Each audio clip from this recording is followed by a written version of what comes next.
Professeur Philippot, merci beaucoup de nous avoir accueillis ici chez vous dans votre merveilleuse maison de vacances et de réflexion dans ce cirque naturel de la vallée de la Semois.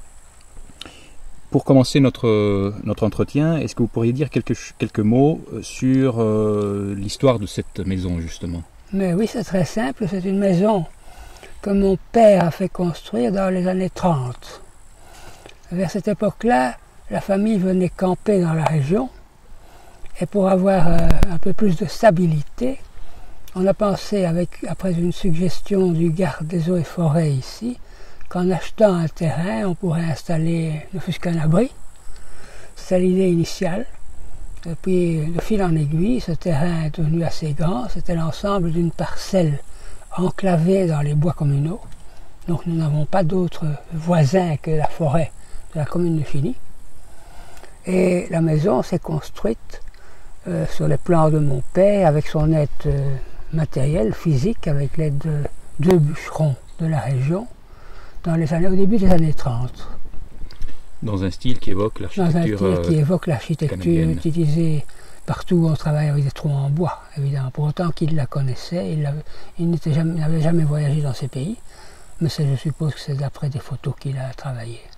Se fait-il qu'il était passionné par ce style en particulier? Je ne sais pas en fait, c'est un aspect de son romantisme sans doute, je ne sais pas. Enfin, il n'y a jamais... Moi j'étais trop jeune pour avoir des raisons particulières, mais c'était normal dans la famille de faire une chose pareille, enfin ça n'aurait choqué personne, je dirais. Alors cette histoire a suivi, cette maison a suivi l'histoire de votre famille. Exactement. Depuis, pour moi c'est encore ici que mon père est le plus présent. Oui. Parce que tous les arbres qui sont là, il les a connus. Quand je dois en abattre un, je tourne longtemps autour avant de décider. Et je me dis toujours qu'est-ce qu'il aurait fait. Oui. Là, c'est plutôt votre père en tant que père et en tant que personne, plutôt qu'en tant que restaurateur, évidemment. Ah oui, bien entendu. Qui compte, oui, tout à fait. Encore qu'il venait aussi comme peintre. Hein. C'est aussi l'Ardenne qui l'attirait pour faire des paysages. Il était peintre de paysages et de portraits surtout. Et il a peint pas mal de paysages dans la région, oui. Et justement, votre père était peintre et restaurateur très important à l'époque. Quelle était la formation de votre père et qu'est-ce qui l'a amené à s'orienter dans une double carrière de peintre et de restaurateur? Mais ça, c'était très simple. Ça. Mon père est né dans la région de Charleroi. Il était intéressé à une carrière artistique. Il a longtemps hésité entre la musique et la peinture. Il a opté sur celle-ci finalement. Il est arrivé à l'Académie de Bruxelles juste après la guerre de 14-18. Et c'est là qu'il a connu ma mère, qui était elle, la fille d'un restaurateur connu, Van der Weken, qui était restaurateur des musées royaux de Bruxelles. Et alors c'est en se mariant avec ma mère qu'il est entré dans l'atelier également et qu'il a appris la restauration avec son beau-père, donc mon grand-père maternel, tout simplement. Donc les deux se sont mélangés tout naturellement. Et moi j'ai vécu depuis le début dans ces ateliers qui étaient de restauration et de peinture, entendant les discussions entre mon grand-père, qui était un restaurateur de la vieille école, strictement un technicien, mais très amoureux de trouver des techniques, même de falsifier des choses, parce qu'à cette époque, les grands collectionneurs aimaient bien qu'on imite pour tromper les gens. Et mon père, au contraire, voyait dans la restauration une approche d'une œuvre d'art. C'était assez différent. Alors il y avait déjà des débats entre eux que j'entendais tout petit, enfin en me promenant dans l'atelier. Et puis à un moment donné, on m'a demandé de broyer la couleur avec le liant. Enfin, j'ai fait employer la molette sur la verre dépoli et des choses pareilles. Je suis un peu entré dans ces techniques d'atelier. Je sens encore l'odeur de la térébenthine. Je sens chez moi quand je sens cette odeur-là tout de suite. Oui. Et votre père avait déjà eu en intuition toute une série d'idées qui préfiguraient celle de la restauration actuelle, déjà. Mais, oui et non, enfin je ne sais pas. Ces choses sont venues tellement progressivement pour moi que c'est très difficile de les dater après coup. Je sais qu'on parlait beaucoup de ces choses-là, justement parce qu'il y avait des différences de point de vue entre mon grand-père et mon père, qui pourtant s'entendaient bien, qui travaillaient souvent ensemble. Enfin, il y avait des divergences très nettes sur des options. C'est peut-être par la discussion, justement et oui, par l'opposition oui. avec mon père avait toujours le point de vue d'un artiste et se mettait à la place de l'artiste qui avait fait l'œuvre, disons. Tandis que pour mon grand-père, le problème, c'était de trouver une technique qui allait répondre à un problème. Ce problème pouvait être d'imiter jusqu'à tromper. Puisque à la fin du 19e siècle, c'est l'époque où mon grand-père s'est formé, eh bien, on arrivait chez lui avec un tableau qui n'était pas un Van der Weyden, mais il disait peut-être ça peut en devenir un. Alors voilà, c'est comme ça qu'on raisonnait. Tout le monde raisonnait comme ça, c'était normal enfin, de sorte qu'il y avait, comme Friedlander a écrit quelque part, des ramifications souterraines entre les faussaires et les collectionneurs et les restaurateurs. C'était ce monde-là que j'ai connu encore finalement à travers mon grand-père. Mais votre grand-père était uniquement restaurateur ou bien il était peintre aussi? Uniquement restaurateur, non, il ne peignait pas, non, il n'était pas créateur, pas du tout. C'est ça la grande différence. C'est ça qui expliquait. Mon père avait la vision d'un créateur malgré tout. Oui. Et mon grand-père était pour l'expérimentation technique. Il jurait par des trempes à l'œuf. Ça c'était, pour ça sa grande thèse, c'était que Van Eyck avait sûrement peint à l'œuf. Et il n'en démordait pas. Alors pour démontrer ça, il a fait une copie du panneau volé de l'agneau mystique. Il a fait à l'œuf. Mais il croyait que c'était une manière de démontrer que Van Eyck l'avait fait à l'œuf. Enfin, c'était ce genre de raisonnement artisanal, très intéressant, à connaître en fait. Pour lui, c'était convaincant. Je ne sais pas pour les autres. Ça.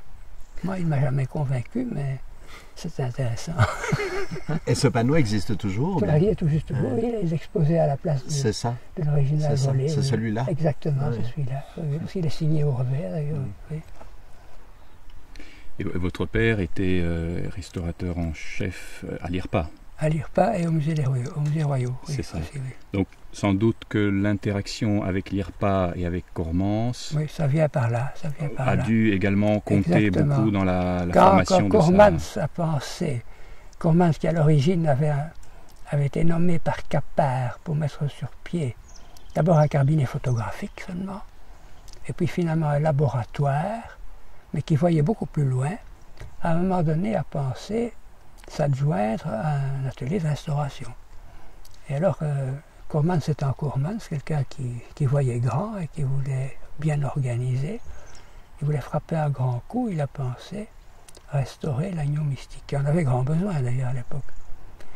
Et il cherchait un restaurateur pour ce travail. C'est comme ça qu'il s'est entendu avec mon père, qui n'est jamais, contrairement à ce qu'on pense souvent, été un membre du personnel de l'IRPA. Mon père était un indépendant, mais il a pensé que le rôle du laboratoire devenant important, il était intéressant de travailler avec un laboratoire, et que d'autre part, le laboratoire faisait toutes les démarches à sa place pour avoir des grandes commandes, et que finalement ça lui épargnait du travail, même si ça lui donnait des ennuis d'un autre côté. C'était une interaction idéale. Oui. Et donc l'agneau mystique, par exemple, ainsi que beaucoup d'autres œuvres très importantes, sont passées par l'atelier de votre père. Exactement, oui. À l'IRPA, un atelier à l'IRPA, bien entendu. Bien sûr. Oui, et vous aviez accès à cet atelier à moi, l'IRPA? j'allais voir tout le temps, De même que j'allais voir l'atelier à la maison, et j'allais voir à l'IRPA quand papa travaillait à l'IRPA, c'est évident. Quel souvenir avez-vous de l'agneau mystique en chantier? Restauré dans les caves du musée du Cinquantenaire, dans des conditions très primitives, c'est extraordinaire. Ces grandes réunions du comité spécial dans lesquelles il y avait Wolters, il y avait Brandy, il y avait Sir Philip Handy, enfin tous les sommités de l'époque se réunissaient dans la cave du musée du Cinquantenaire où les tableaux du polyptyque démembré étaient là. J'ai aidé à transporter des morceaux, c'était tout à fait normal. Transporter un panneau, ça j'ai toujours fait, ça m'a impressionné. Il y a des gens qui risquent de faire des gaffes parce qu'ils ont peur, ils sont impressionnés par le tableau. Ça, j'ai toujours vu faire, j'ai toujours fait. Au fond, vous avez eu un contact d'emblée, un contact physique avec l'objet, un contact physique avec l'objet, oui, c'est ça. les élaborations théoriques sont venues se greffer sur cette sensation. On se pose des questions et puis finalement ces questions arrivent à un certain niveau de généralisation. Et comme d'autre part, moi j'étais pas tenté par le travail de restauration même. Je ne me sentais pas doué pour ça. Je n'avais pas vraiment essayé en fait. Hein. Mais je ne me sentais pas porté parce que je crois que je n'étais pas doué. D'abord, je n'ai seulement pas la patience. La pensée allait trop vite et la main, il y avait un décalage quoi. Et je me sentais qu'il fallait une coordination parfaite. Cette patience, je ne l'avais pas, ça c'est sûr. La capacité technique de la main, peut-être, je l'aurais peut-être acquise. Mais je n'aurais en tout cas pas cette patience. Et comme elle est fondamentale, je m'en suis bien rendu compte, j'ai préféré réfléchir là-dessus et faire de l'histoire de l'art. Et l'histoire de l'art, au départ, s'est greffée sur ce que je pouvais connaître du tableau dans sa technique à travers la restauration. C'était un des modes d'accès, parmi d'autres évidemment. L'université en a montré d'autres, puis finalement, ceux de l'université ne me satisfaisant pas, j'en ai cherché d'autres ailleurs. Justement, parmi les modes d'accès à l'œuvre d'art, l'un des plus importants, c'est celui du regard. Évidemment. Je crois que votre père vous a d'une certaine manière, peut-être pas appris, mais vous a montré l'exemple qu'il faut d'abord regarder longuement, s'imprégner d'une œuvre d'art. Regarder, c'est un travail, c'est ça. Regarder, c'est un travail d'analyse. C'est un travail d'analyse. Ça prend du temps. C'est fatigant d'ailleurs. Regarder vraiment pendant longtemps, beaucoup de choses, c'est un travail très fatigant. Vous ne trouvez pas qu'actuellement, pris par les contingences d'une part administrative, peut-être financière d'autre part, on a tendance parfois à négliger ce travail de préparation? Ce qui se passe surtout, je crois, c'est qu'on a tendance à chercher des explications ailleurs que devant l'œuvre. Il y a d'abord la photo. L'historien d'art est appelé forcément à travailler des photos. Et on finit par se former l'œil plus sur des photos, quantitativement et en temps, que sur des originaux. Ça, j'ai toujours senti que par rapport à un restaurateur qui passe sa journée devant un tableau, quand on passe sa journée devant des photos, on n'a rien vu. Enfin, on a vu d'autres choses. Et on peut étudier l'iconographie et d'autres histoires, mais c'est une grande différence. Et puis alors, il y a eu les autres moyens d'investigation, infrarouge, radiographie, etc., qui ont attiré l'attention, qui de temps en temps apportent la solution d'un problème quand le problème est bien posé, mais qui vous détournent aussi finalement de regarder l'essentiel, par rapport auquel le document technique doit être interprété quand même. Donc là, il y a peut-être effectivement une déperdition du regard devant l'original, ça c'est sûr. D'autant plus qu'il y a eu une tendance à faire de ce genre d'analyse une spécialité. J'ai passé un certain temps de ma carrière à écrire sur l'intérêt d'infrarouge pour montrer l'évolution de la forme d'un tableau. Ça a été un moment, enfin moi, maintenant, ça ne m'intéresse plus que ponctuellement dans un cas ou l'autre. Il ne me viendrait pas à l'idée de me lancer dans l'étude des infrarouges. Ah, jamais. Ça. Pourquoi? L'étude de la peinture, oui, ça oui, bien sûr, mais l'étude des infrarouges, c'est d'ailleurs relève d'une certaine mode aujourd'hui. C'est une technique d'information qui est essentielle dans certains cas quand on veut savoir certaines choses, parce qu'on en a besoin. Donc il y a des déviations, à mon avis, qui sont un peu des modes, peut-être. Et vous disiez que votre père vous accueillait dans son atelier, vous faisait faire des menus travaux aussi. Ah oui. Est-ce qu'il vous prenait par la main, vous conduisait devant une œuvre et vous, quelque part, dévoilait quelques vérités qu'il sentait profondément, ou bien il faisait passer un message de manière très... Il me laissait toujours faire mes réflexions. Et alors, de temps en temps, je recevais une douche froide quand j'avais dit des bêtises. C'est tout ce qui se passait. Donc vous avez été appelé ou invité à exprimer très tôt ce que vous ressentiez. Ah, oui. Très important pour évidemment forger votre Je me rappelle que pendant très longtemps, je disais que tous ces primitifs-flamands, c'était pareil, ils se ressemblent tous, on ne peut pas voir la différence, c'est tous pareils. Et mon père me dit, ils sont tous différents, c'est tout ce qu'il disait. Moi, ça me vexait évidemment, jusqu'au moment où voilà, le déclic se fait, et alors de proche en proche, tout ça va très vite brusquement. Mais il ne m'a jamais fait un cours de rien du tout. Mais il me laissait dire. De temps en temps, attraper une douche. Et alors votre intérêt pour les questions théoriques a surgi progressivement, sur base de ce contact. À partir de petites choses, hein. Et puis alors, c'est que les choses sont cristallisées, disons, quand papa a commencé à travailler pour l'IRPA avec Coormans. Alors il fallait développer un point de vue devant Coormans. Coormans avait une politique qui était très efficace à l'époque, c'était l'entrée des laboratoires dans le monde de la restauration, en fait. L'IRPA, tel que Coormans l'a conçu et construit, c'est comme une de ces premières institutions qui combinait la restauration avec le laboratoire, la documentation, etc. Et Coormans était soucieux de construire. Sa compétence était dans le domaine du laboratoire, et tout le monde avait une foi aveugle dans la science. Et il a joué cette carte. Alors il en a imposé, parce qu'il arrivait avec une approche soi-disant scientifique. Et alors, papa et moi, on disait, ben, faut voir. On avançait des arguments. Et c'est un challenge, comme on dit aujourd'hui, extraordinaire, ça, devant le type qui prétend scientifiquement que défendre ce qu'on sent, ce dont on est convaincu, et finalement l'histoire de l'art aussi. Et ça aiguise les âmes. C'est qu'on est obligé de voir mieux pour contrer, pour le devancer, pour voir plus que lui ne croit avoir vu. Parce que même avec son microscope, on voit ce qu'on cherche, évidemment. Donc c'est toute une dialectique qui se mettait en route là. Ça, c'était fascinant. Et Coormans était très ouvert à ça. D'une part, il jouait entièrement vis-à-vis du grand public, vis-à-vis des politiciens, pour avoir l'argent. Vis-à-vis de tout le monde, la carte du scientifique, et ça a marché, indiscutablement ça a marché. Mais il n'avait pas pour ça toujours raison. Mais il savait laisser parler les autres. Et il a été très, très vite convaincu qu'il fallait que chacun ait son mot à dire là-dedans. De sorte que, sans que j'ai jamais rien eu à voir avec les restaurations de l'IRPA, moi j'étais présent quand papa discutait avec lui. Enfin, Coormans, c'est quelqu'un qui suivait de très près les travaux. De temps en temps, il lâchait son bureau de directeur et il venait se promener dans l'atelier. Il venait bavarder.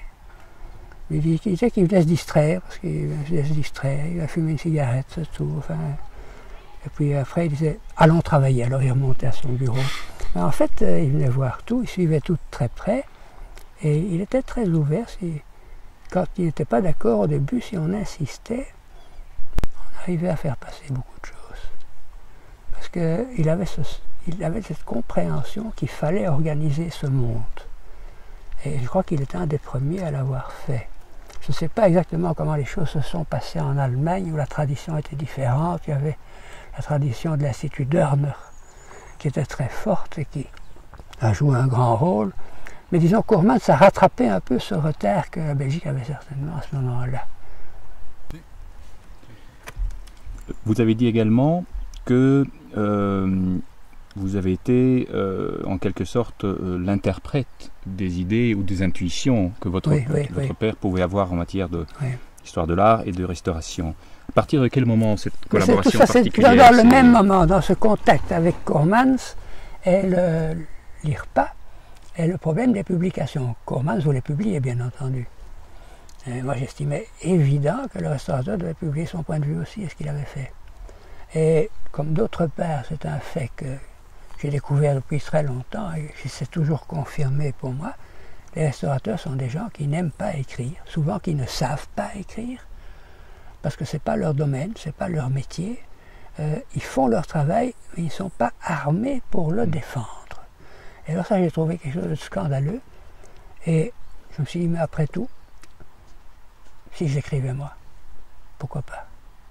Et alors, c'est un dialogue avec mon père, j'écris un texte, il le relit, il change quelque chose, puis, on ajoute, et puis finalement, comme c'est moi qui ai écrit le texte, on signe à deux, voilà. Et cette formule, ça marchait très bien, c'était assez normal que ça marche avec mon père, mais la même formule a marché beaucoup plus tard avec les Mora, Oui. Et nous avons écrit tout un livre en 10 ans, de la même façon. C'était un peu plus élaboré, parce que là, les moras, quand c'était des domaines qui ne m'étaient pas familiers, et qu'il y avait d'abord le problème du restaurateur, de la technique, etc., faisaient un brouillon en italien. Moi, je mettais ça en forme en français, le faisant cadrer dans les idées générales que je voulais aussi développer. Ça retournait chez eux, ça revenait avec des annotations. Après un certain nombre de voyages, ça atteignait un stade provisoirement définitif. Et comme ça, il a fallu à peu près 10 ans pour écrire un livre sur la conservation des peintures murales. Mais ça a été tellement long qu'à la fin, il a fallu refaire les premiers chapitres, évidemment. Enfin, mais ça marchait très bien. Et qui l'a écrit? Matériellement, c'est moi. Parce que c'est écrit en français, et le texte a été dactylographié, c'est le mien. Mais ça a fait tellement d'aller-retour, les moras lisant le français, moi lisant l'italien, que on est tous les trois responsables du livre. C'est bien simple. Parce que vous avez envisagé d'écrire un moment en italien avec les moras, ou bien non, tout de suite vous êtes parti avec les l'idée moras, d'écrire c'est en très français. curieux parce que j'ai commencé dès le début à parler français avec Paolo, qui parlait très bien français, et je parlais italien avec Laura. Et nos conversations se passaient toujours dans les deux langues en changeant suivant l'interruption, comme ça. Et donc, comme finalement, beaucoup de choses se traitaient en définitive entre Paolo et moi, ça se faisait en français. On n'a jamais posé vraiment la question. J'ai plusieurs fois posé la question en disant, mais il me semble que je suis en train de faire le travail de Giovanni Urbani. Et là, ils ont été un peu embarrassés. Je ne sais plus ce qu'ils m'ont répondu. Mais de toute façon, j'ai compris leur réponse que je pouvais aller de l'avant. Et c'est ce que j'ai fait. Mais je ne voulais pas prendre la place de quelqu'un, évidemment. Mais non, Giovanni, il pense à autre chose, il pense à la science, au laboratoire. Non, va avant, continue. Giovanni fait autre chose, ça va. Et c'était vrai, finalement, c'était vrai. Parce qu'en fait, le début de cette réflexion sur la conservation de la peinture murale, la création en fait de ce livre, vous étiez encore à Rome à ce moment-là. Ah oui, ça a commencé. Voilà, il faut remonter toute l'histoire parce que ça commence avec la création du centre à Rome qui s'appelle maintenant l'ICROM.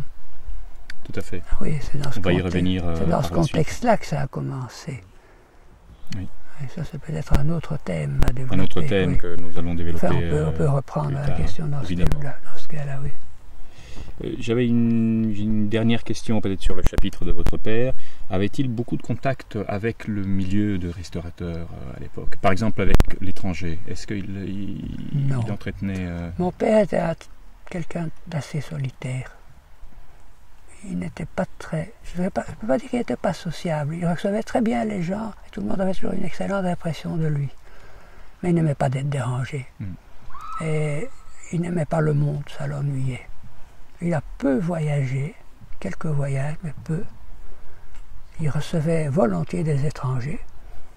À l'IRPA, tout le monde est très content d'être reçu par lui. Mais il allait son chemin. L'échange, par exemple, d'idées avec d'autres professionnels ne l'intéressait pas particulièrement? Non, il s'est limité au cadre de l'IRPA et aux gens qui venaient à l'IRPA. Il y a eu des gens très importants, évidemment, comme Tauber, par exemple. Ça, c'était des apports très importants. Mais lui ne cherchait pas la discussion. C'est ça. À propos de votre formation, dans quelles circonstances alors vous avez été amené à entamer vos études à l'université? Et de ce point de vue-là, c'est vrai que, sans en étant parfois certain, quand on apprend en lisant votre biographie, que vous êtes également docteur en droit. Oui. Alors, cette double formation universitaire, celle de l'historien d'art et celle du juriste, comment s'est-elle articulée à partir de votre expérience d'atelier? Dans la famille, ma mère, qui avait beaucoup à dire, trouvait que l'histoire de l'art, c'était pas très sérieux. qu'il fallait faire quelque chose de plus sérieux aussi, à côté. Alors je dis, ben, on peut faire le droit. J'ai fait le droit avec beaucoup d'intérêt, avec beaucoup de plaisir, mais toujours en faisant en même temps l'histoire de l'art. Je faisais le droit en première session, l'histoire de l'art en deuxième session, sauf à la fin où ça s'est étendu sur un peu plus longtemps. Mais je ne le regrette pas, et que ça ne m'a jamais servi pratiquement à rien. Je n'ai jamais fait un stage au barreau, rien du tout. Mais la formation juridique, je ne l'ai jamais regrettée. Est-ce qu'elle vous a apporté quelque chose de particulier? C'est difficile à dire, évidemment, mais je crois que ça apporte en tout cas une précision dans l'expression. On apprend quand même que la place d'une virgule peut avoir des conséquences considérables. Qu'un mot a un sens précis. On sent que la notion d'intention, par exemple, quelque chose de capital. On a fait quelque chose avec une bonne ou une mauvaise intention, ou sans intention. Et en droit pénal, c'est une qualification radicalement différente. C'est une plaidoirie différente, vraiment. Ce sont des notions fondamentales qu'on retient quand on a oublié tout. On retient ces choses-là. Ça m'est certainement resté, ce souci d'une terminologie précise. Même là où elle n'existe pas, alors elle gêne, il faut la trouver. C'est souvent mon problème, de trouver une terminologie précise. Ça, on pourra parler de Brandy d'ailleurs là. Tout à fait. On verra bien. Donc ça, c'était un des apports certainement.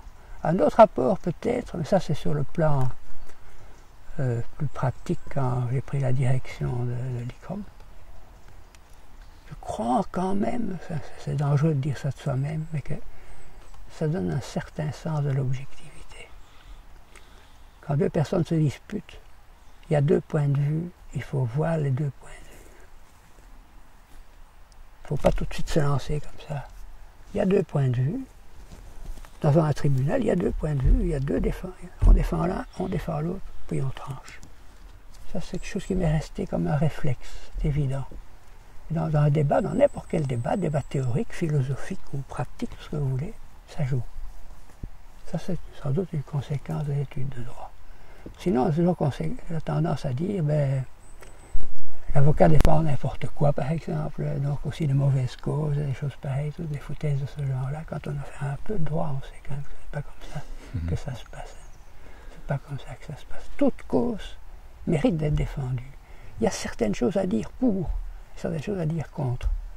J'ai retrouvé ça d'ailleurs en lisant Croce, qui attaque à fond quelqu'un qui n'en veut pas. Mais la vérité de ce point de vue, c'est que, dit Croce. Voilà. Ça, c'est très intéressant. Ça vous met tout de suite au-dessus du débat.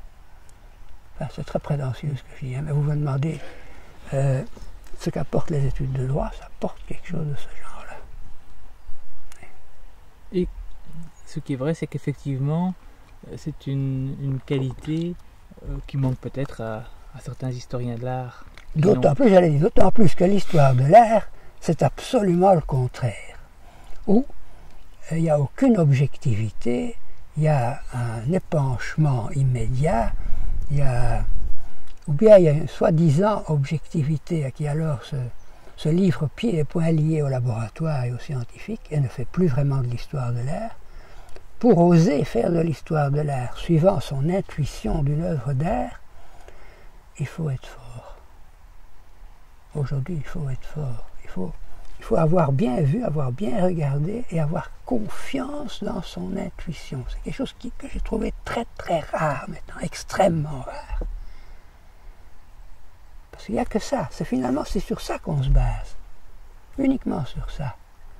Et quand c'est juste, comme l'intuition, c'est quelque chose de global, et pas comme le grand public pense, un rayon du Saint-Esprit qui vous illumine, c'est pas du tout ça. C'est une vision globale en image de la situation, de la réalité, donc où tout est présent, mais sous une forme imprécise.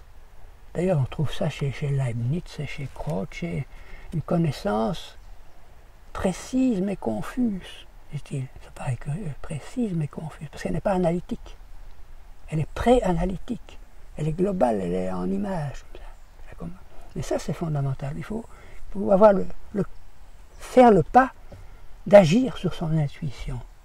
Et devant des gens qui sont devenus super rationalistes, avec des arguments de laboratoire, ça devient très dur. Aussi, par exemple, pour les étudiants en histoire de l'art, qui rencontrent des architectes et des ingénieurs, c'est très dur de défendre leur point de vue. De défendre qu'il faut conserver ces aspects d'un monument parce que, étant vieux, il est comme ça et c'est comme ça qu'on le conserve. Tandis que l'ingénieur arrive en disant mais l'architecte aurait dû voir que les fondations étaient insuffisantes. Donc je corrige l'erreur de l'architecte, donc je refais des fondations correctes. Je rétablis la vérité. Voilà, répondez. Voilà, c'est ça, on part sur des plans différents. Et l'autre a tout un argumentaire bien établi. Vous avez seulement votre intuition et la capacité de la formuler, de la traduire en une politique, en une action. C'est très difficile. La difficulté, sans doute, c'est que tout le monde ne peut pas avoir cette intuition aussi. Ça demande une sensibilité particulière. Mais ça se cultive, l'intuition. Ça se cultive. C'est pas que. Je dis, c'est pas un rayon du Saint-Esprit. C'est pas du tout ça. C'est à force de regarder, finalement. C'est ça. Ça prend, ça vient. Et alors on acquiert une certaine confiance parce que on a eu des vues confirmées, l'une après l'autre. Et puis on rencontre quelqu'un d'autre et on dit c'est comme ça. Ben oui, je suis bien d'accord, c'est comme ça. Voilà, c'est tout. Et quand on a la même intuition, on ne discute pas, c'est évident. Revenons à votre parcours d'étudiant en histoire de l'art à l'université. Le couronnement de ce parcours, c'est la thèse de doctorat. Votre thèse de doctorat concernait le maniérisme. Oui. Qu'est-ce qui a justifié ce choix?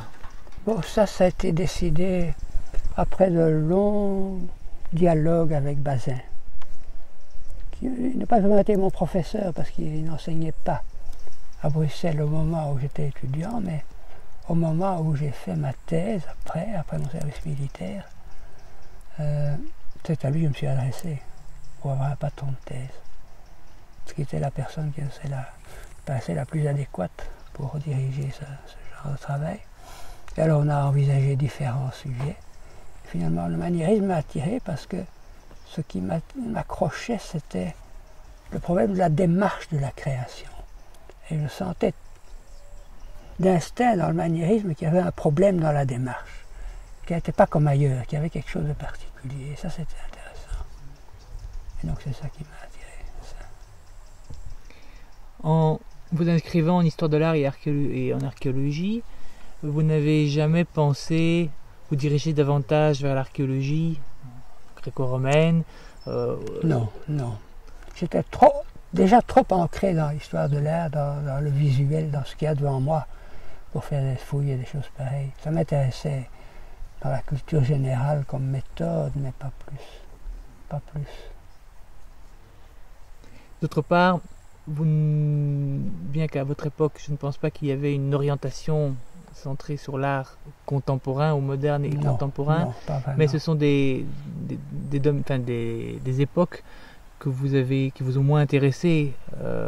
Vous étiez directement un petit peu dans la continuation peut-être des tableaux qui étaient présents dans l'atelier de votre père. Tout ça s'enchaînait. Voilà. C'est ça. Et le point de vue s'élargissait simplement progressivement.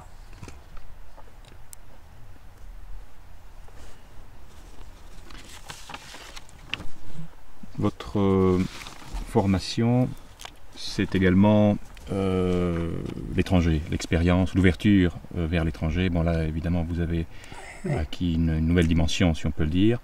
Et à quel moment votre carrière s'est-elle ouverte vers l'étranger, et notamment vers l'Italie?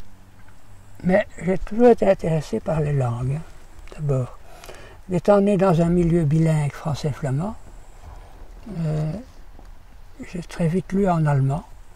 Et par exemple, la littérature allemande m'a intéressé dans la mesure où elle complétait ce que je trouvais des lacunes de l'enseignement universitaire que je recevais. Donc des auteurs comme Riegel, Wölfflin et ces gens-là, je les ai lus par moi-même tout de suite. Et alors le hasard des circonstances m'a fait rencontrer des gens, à travers l'IRPA encore une fois, Wolters par exemple, puis plus tard Taubert. Les relations régulières avec Taubert, qui est devenu très vite un ami, font que lui s'est mis à parler français, moi je me suis mis à parler allemand. Et puis ça a continué, enfin. L'italien, je l'ai appris parce que ça m'intéressait. J'ai acheté la 6000 et en allant à l'UNIF, je lisais la 6000 dans le tram. Et puis j'ai débarqué à Rome un jour, voilà, c'est tout. Ça sont mes études d'italien, c'est tout, j'ai jamais eu aucun problème. Puis votre relation avec l'Italie, évidemment, s'est renforcée lorsque vous avez envisagé de faire votre mémoire de licence Bien sur sûr, oui, l'Istituto Centrale dello Stato. Ça, c'est quelqu'un qui a suggéré ça à mon père. Tout ça se passait déjà dans le cadre des discussions postérieures au nettoyage de la National Gallery de Londres, qui ont fait l'objet de grandes polémiques à partir de 1950. Donc, pour ou contre le nettoyage, tout ça, tout le monde était sensibilisé à cela. Brandy était venu parler à Bruxelles, quelqu'un l'avait entendu. Mon père pas, parce qu'il n'allait pas aux conférences en général, au musée. Mais quelqu'un lui a dit, mais écoutez, ça, vous devez envoyer votre fils, ça c'est intéressant. Et alors, j'ai demandé une bourse pour aller étudier l'Istituto del Restauro et ses conceptions de la restauration. J'ai eu cette bourse, qui commençait évidemment par un rendez-vous avec Brandy. Ça s'est très bien passé avec Brandy, sauf que il m'a tout de suite commencé à me parler de ses projets à lui, tout bouillonnant comme il l'était. Et je trouvais très drôle quelqu'un qui écrivait des dialogues sur les arts. Ça paraissait tout à fait bizarre, enfin, tout à fait comme un homme de la Renaissance ou un contemporain de Platon. Je ne voyais pas très bien de quoi il s'agissait, et je crois que finalement ça lui a fait beaucoup de tort de choisir cette forme. S'il avait écrit un traité d'esthétique, tout le monde aurait lu. Tandis qu'avant que quelqu'un s'aperçoive que Carmine della Pittura, ça révolutionnait l'esthétique crocienne, il a fallu des années et des années et des années. Mais pour lui, c'était évident, et j'ai compris après coup. Parce que c'était aussi une œuvre d'art qu'il voulait faire. Il ne voulait pas seulement faire une esthétique post-crocienne basée sur la phénoménologie, il voulait aussi que ce texte soit une œuvre d'art. Et ça ne pouvait être que dialectique, donc de la forme d'un dialogue à la manière de Platon. C'était évident. Et il a fait ça comme ça. Et il y a un personnage qui est Croce, c'est clair. C'est dans le Carmine, c'est tout à fait clair. Il y a un personnage qui est Brandy, c'est Eftimio, et qui dialogue tout le temps. Voilà. Et ça, j'ai compris petit à petit, évidemment, parce qu'il m'a fallu des années pour digérer le Carmine della Pittura. C'est pas évident, surtout quand c'est la première chose qu'on lit en italien.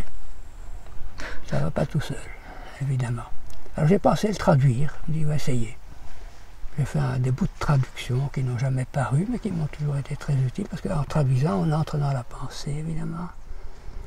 Et ça m'a servi énormément, parce qu'à mesure que je comprenais, je trouvais les concepts dont j'avais besoin. Ce monde d'histoire de l'art qui m'énervait parce que je n'avais pas la charpente pour penser clairement, eh bien, il me donnait des instruments. Et ça me suffisait, c'est ça que je cherchais. Et alors comprendre exactement ce que lui voulait, il a fallu des années, je ne sais pas encore si j'ai tout à fait compris. Ceux qui croient avoir tout de suite compris se font des illusions, évidemment. En tout cas, il s'est heurté à des oppositions très violentes, bien que depuis quelques années, il y a un renversement étonnant. Il a suffi qu'il meure d'ailleurs pour ça, ça arrive souvent évidemment. Et alors maintenant on réédite tout Brandy. Exact. Avec des introductions faites parfois par des gens qui l'ont sévèrement critiqué à l'époque. Ouais. Des bonnes introductions d'ailleurs. Ouais.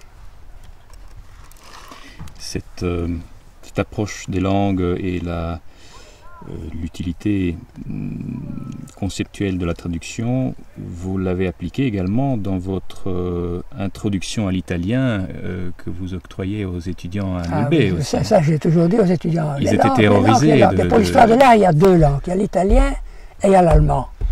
On fait l'histoire de l'art avec ces deux langues-là. Le reste, c'est autre chose. Ça vient après.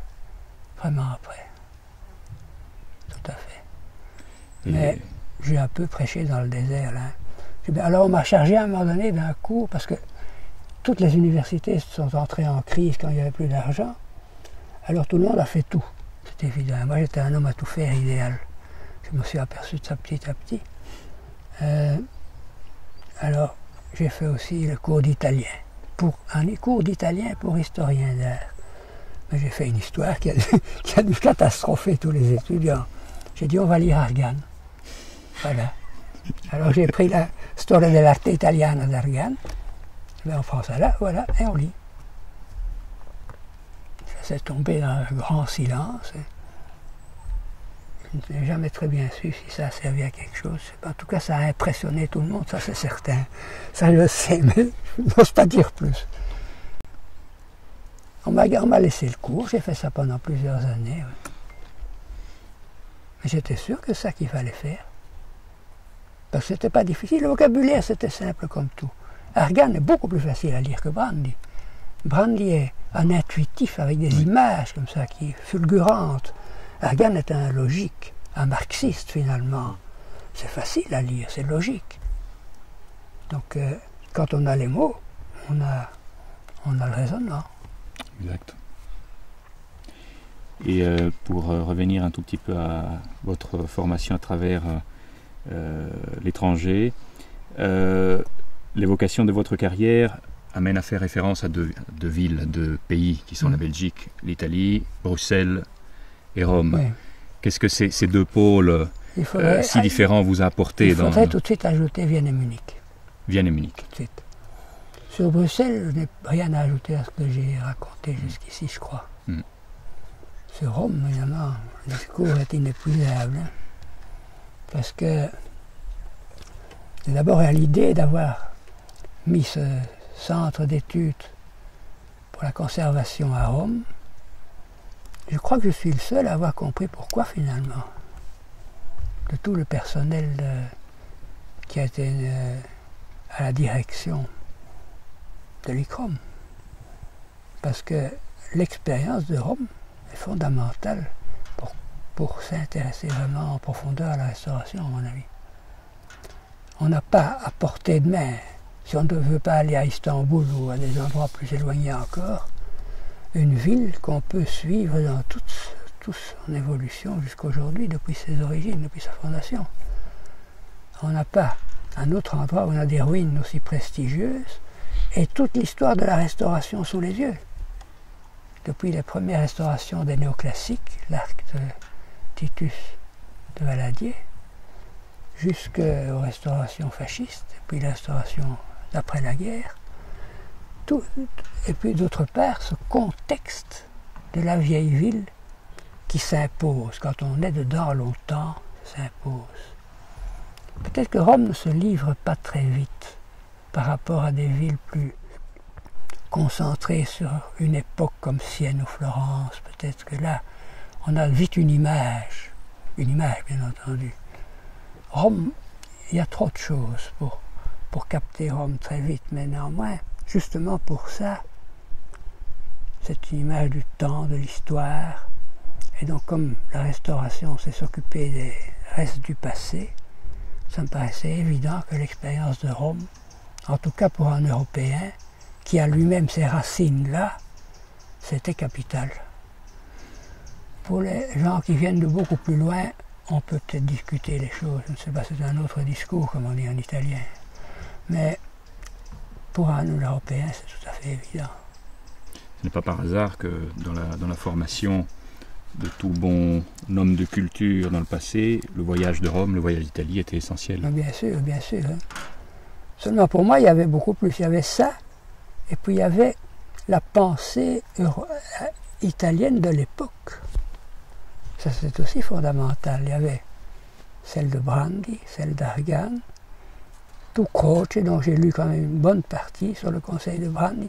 Di Croce deve leggere tutto. Donc c'était clair, je devais lire Di Croce, ce que j'ai évidemment pas fait parce que c'était...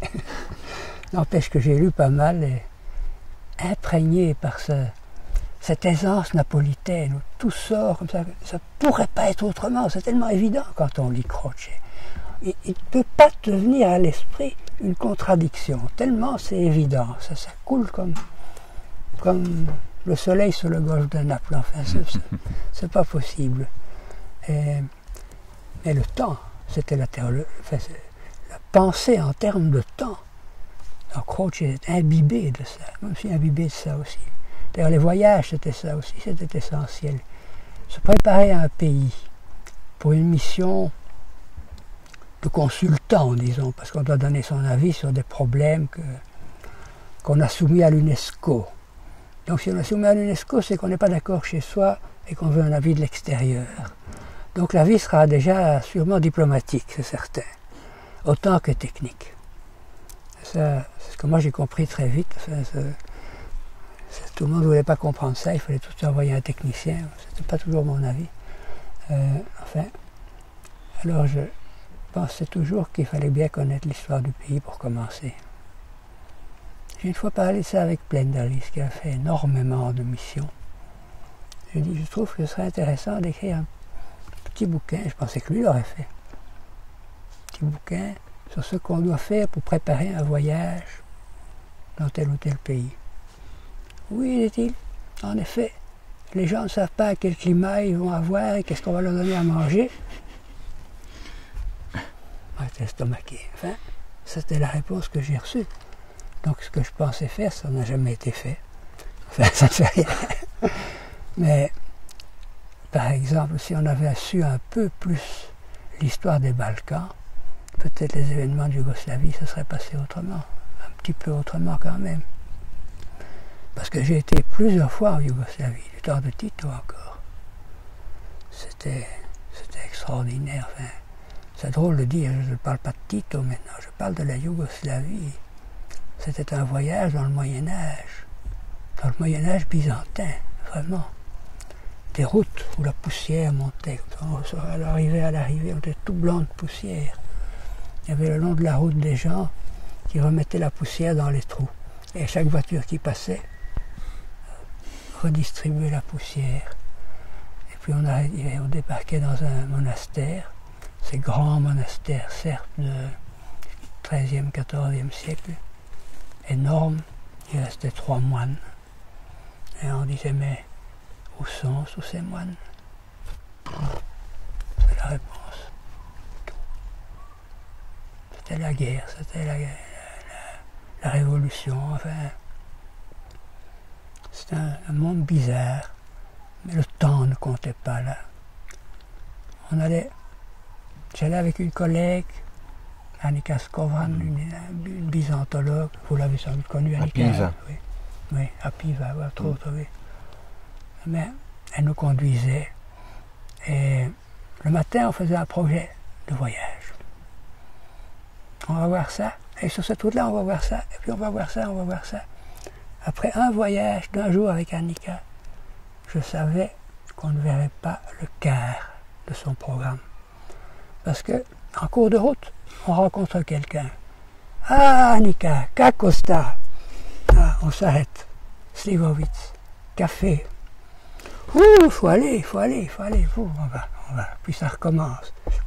On arrive dans l'église. À la pénombre du soir, on ne voit presque plus les fresques de la voûte. C'était toujours comme ça. Mais c'était des voyages extraordinaires. Dans un autre temps, un autre sentiment du temps. Puis je me rappelle qu'on quittait un monastère ou l'autre pour aller à Okreto, des choses comme ça. Et on attend le bus. Puis le bus arrive, Annika n'est pas là. Ah, on va voir. Et le bus attend. On attend Annika. Tout le monde la connaissait, parce qu'elle faisait les relevés des fresques de la région pour le musée des copies de fresques. Et donc tout le monde connaissait Annika. Donc si Annika devait prendre le bus, il fallait attendre Annika, c'est évident. Donc on attendait. Alors son père était... Enfin ça c'est une digression, mais c'est parfois amusant quand même. Ça montre ce qu'était vraiment la vraie Yougoslavie. À l'époque de Tito, je dis, c'est pas avant Tito, c'était encore sous Tito ça. C'était dans les années 50, 60. Son père était géologue, je crois. il avait découvert au Monténégro des gisements de bauxite, minerai d'aluminium. Fortune pour le Monténégro, évidemment. On construit un barrage, une centrale hydroélectrique. Ça implique qu'on va submerger un monastère, entièrement un monastère du XVIIe siècle. XVIIe siècle, c'est plus byzantin, enfin, c'est récent, quoi. C'est pas important. C'est pas la Vidanica qui va voir le monastère, qui a remué ciel et terre. Elle était employée au musée national à ce moment-là, je crois. Elle est arrivée à obtenir, je ne sais pas comment, parce que finalement, ce n'était pas son domaine de diriger les monuments historiques du Monténégro, d'obtenir qu'on déplace le monastère du fond de la vallée en haut pour qu'il soit au-dessus du niveau d'eau du lac. On a donc déplacé tout ce monastère, l'architecture, décollé les fresques d'abord, détaché les fresques. On les a rangées, tendues comme ça, après le strapo. Pendant tout un temps, on a déplacé pierre à pierre le monastère, on l'a reconstruit et on a replacé les fresques à leur place après tout un numérotage qu'il avait fait, enfin, une affaire. Et puis on est allé voir ça, parce que nous avons servi de couverture, évidemment. Il lui fallait quand même une garantie, une caution internationale. Alors ça m'a permis de faire quelques voyages au Monténégro, cette histoire des fresques de Piva. Là, c'était pendant votre période d'activité à l'ICROM. Oui, oui. Dans les années 60. Dans les années 60. Monsieur Philippot, immanquablement évoquer votre carrière, c'est s'arrêter à toute une série d'institutions. Alors, tout à l'heure, on a évoqué votre père, et à travers votre père, on a évoqué l'IRPA. Revenons peut-être quand même à l'Institut Royal du Patrimoine Artistique à Bruxelles. Pouvez-vous nous préciser en quoi l'IRPA se distingue d'autres institutions? Quelle est l'originalité de cet institut? Oui, je vous répondrai en me replaçant à cette époque, c'est-à-dire vers 1950. À ce moment-là, l'IRPA était une des premières institutions de ce type. C'est-à-dire qu'il existait des laboratoires de musées, à Londres, à Berlin et ailleurs certainement, mais il n'y avait pas d'institution centrée sur la restauration, combinée avec le laboratoire, avec la documentation, la photographie et ces choses-là. Et ça, c'est l'idée de Coormans. Il est le premier, je crois, à avoir réalisé une institution de ce genre, si ce n'est qu'il est en parallèle, à quelques années près, avec l'Istituto Centrale del Restauro, bien que l'Istituto ait été pensé d'abord comme une école de restauration. Et c'est la grande différence entre les deux institutions qui ont les mêmes départements à peu près, c'est qu'à l'IRPA, le centre de création et de la force vitale, c'est le laboratoire. À l'Istituto Centrale del Restauro, l'idée initiale, c'est la formation des restaurateurs. On voulait, c'était sur la base d'un rapport Largan à ce moment-là que ça s'est fait, on voulait tirer la restauration de l'état artisanal où on la voyait, en la mettant au niveau de la critique que représentaient des gens comme Largan et Brandi, et la science telle qu'elle était représentée par les laboratoires. D'où la création d'une école avec laboratoire à côté, et bibliothèque, etc. évidemment. Donc le centre de gravité est un peu différent, mais les deux étaient comparables en Europe, parce que c'était les deux premiers à regrouper toutes ces fonctions en fait. Sauf que l'IRPA n'a jamais été une école. Elle a accepté des stagiaires, mais ça n'a jamais été une école. C'est peut-être regrettable pour la Belgique d'ailleurs. Avez-vous personnellement pu suivre un certain nombre de restaurations ou d'interventions sur le patrimoine à l'IRPA? Oui, je suivais tout ce que faisait mon père et tout ce qui se faisait à côté. Mais je dirais, pas même en élève libre, en visiteur libre. J'avais mes entrées libres, je venais quand je voulais, je connaissais tout le monde, je bavardais avec tout le monde, je disais mon avis sur tout, et puis c'est tout. Enfin, Et de temps en temps, quand Coormans parlait avec mon père, il disait, ben restez, on va demander à l'historien d'art, etc., enfin, son avis. Donc j'étais intégré sans faire partie du personnel, sans être chargé d'aucune fonction. Je n'ai jamais personnellement participé officiellement à quoi que ce soit, si ce n'est lorsque Coormans a pensé les premières publications à propos de la New Mystique et ces choses-là. Alors il m'a confié l'une ou l'autre chose à rédiger. Parce qu'entre-temps, j'avais commencé à rédiger pour mon père, évidemment aussi. Donc, ce qu'il demandait à mon père, c'est moi qui l'écrivais aussi, donc ça revenait au même. Parce qu'à cette époque-là, il y avait déjà des historiens de l'art titularisés à l'IRPA. Oui, mais ils étaient dans le service de documentation, dans le service photographique, qui faisait l'inventaire photographique des œuvres de Belgique. C'est ça. Et ça, c'était une des lacunes, c'est qu'il n'y a pas eu assez de contact entre ces historiens d'art-là, qui faisaient leur job pour diriger les photographes, et l'atelier. Ouais.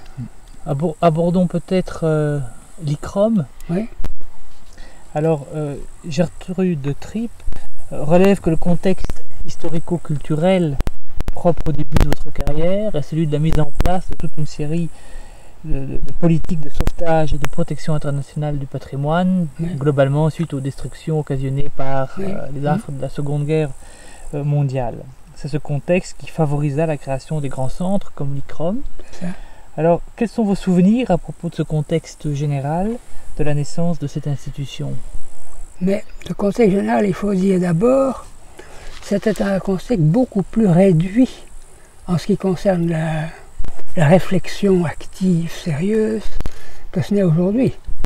En fait, c'était seulement le domaine des musées qui était impliqué. C'est-à-dire à côté de l'UNESCO, l'ICOM en particulier, qui lui existait depuis quelques années. D'autre part, c'était surtout dans le domaine des peintures qu'on était sensibilisé, surtout après les polémiques suscitées par le nettoyage de Londres à la National Gallery, qui d'ailleurs créait tout de suite à travers toute l'Europe, et même peut-être le monde entier, deux clans. C'était une des données du problème, en fait, ces deux clans. On était pour ou contre le nettoyage de la National Gallery.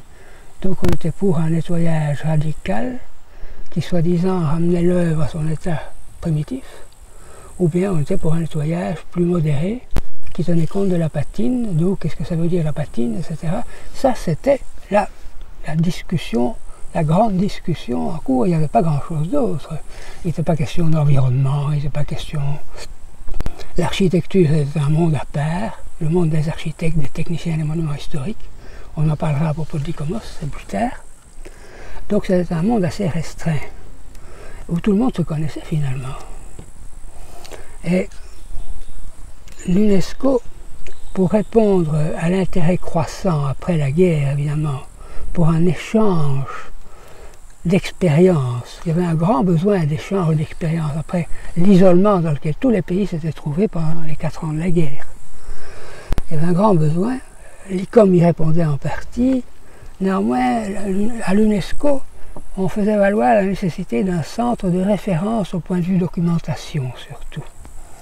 Une des personnes qui était là derrière, il y en avait probablement d'autres, mais je ne sais pas, c'était un certain monsieur Gysin, qui était directeur du Musée national suisse à Zurich, et qui a certainement agi beaucoup dans le sens de la création du futur ICROM, du centre, ce qu'on appelait, son nom est tellement long que moi-même je ne le retiens pas, Centre international d'études pour la conservation et la restauration des biens culturels. C'était un peu long, alors on disait le centre, ou le centre de Rome. Je me suis d'ailleurs très vite aperçu, une parenthèse, que Centre de Rome, même avec Plenderlich en anglais comme directeur, ça ne marchait pas dans le monde anglo-saxon, ça ne marchait pas en Angleterre. Parce que Rome, c'était l'Église catholique, c'était le pape, c'était la doctrine, c'était pas possible.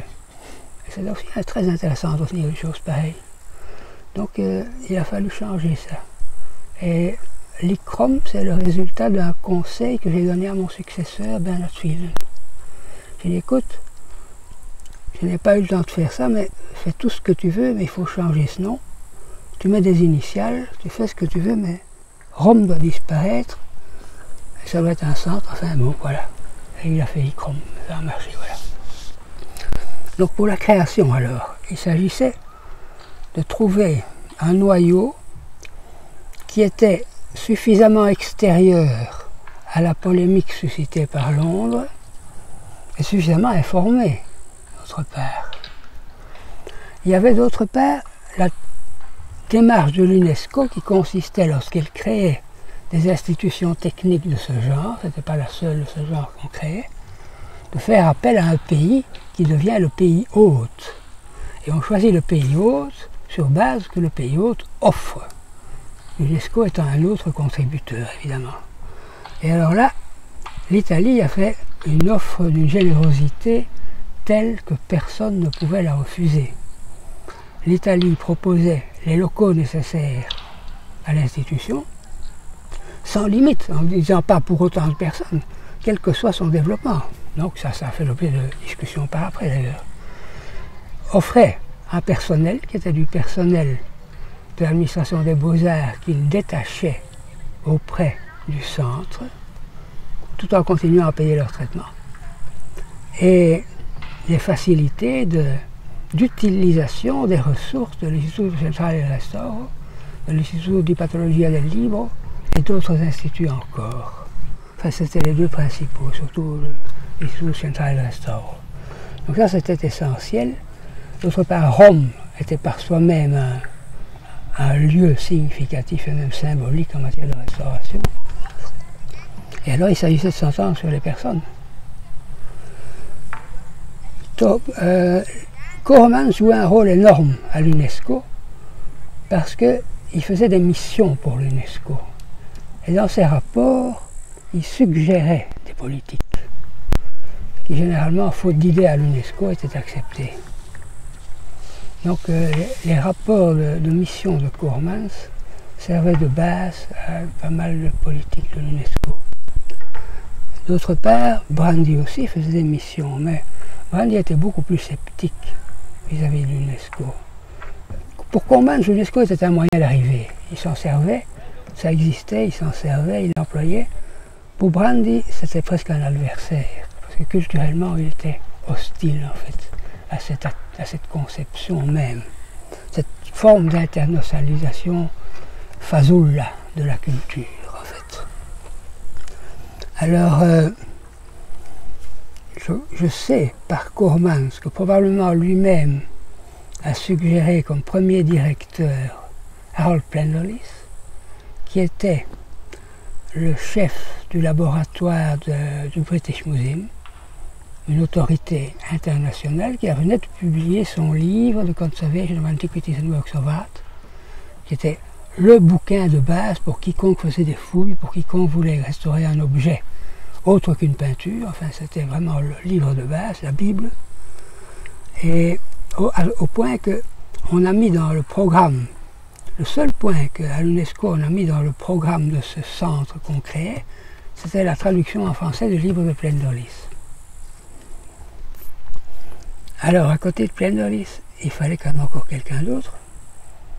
Et Brandi a dit, j'accepte Plenderlis comme directeur parce que c'est un scientifique de valeur, j'aime autant l'avoir près de moi.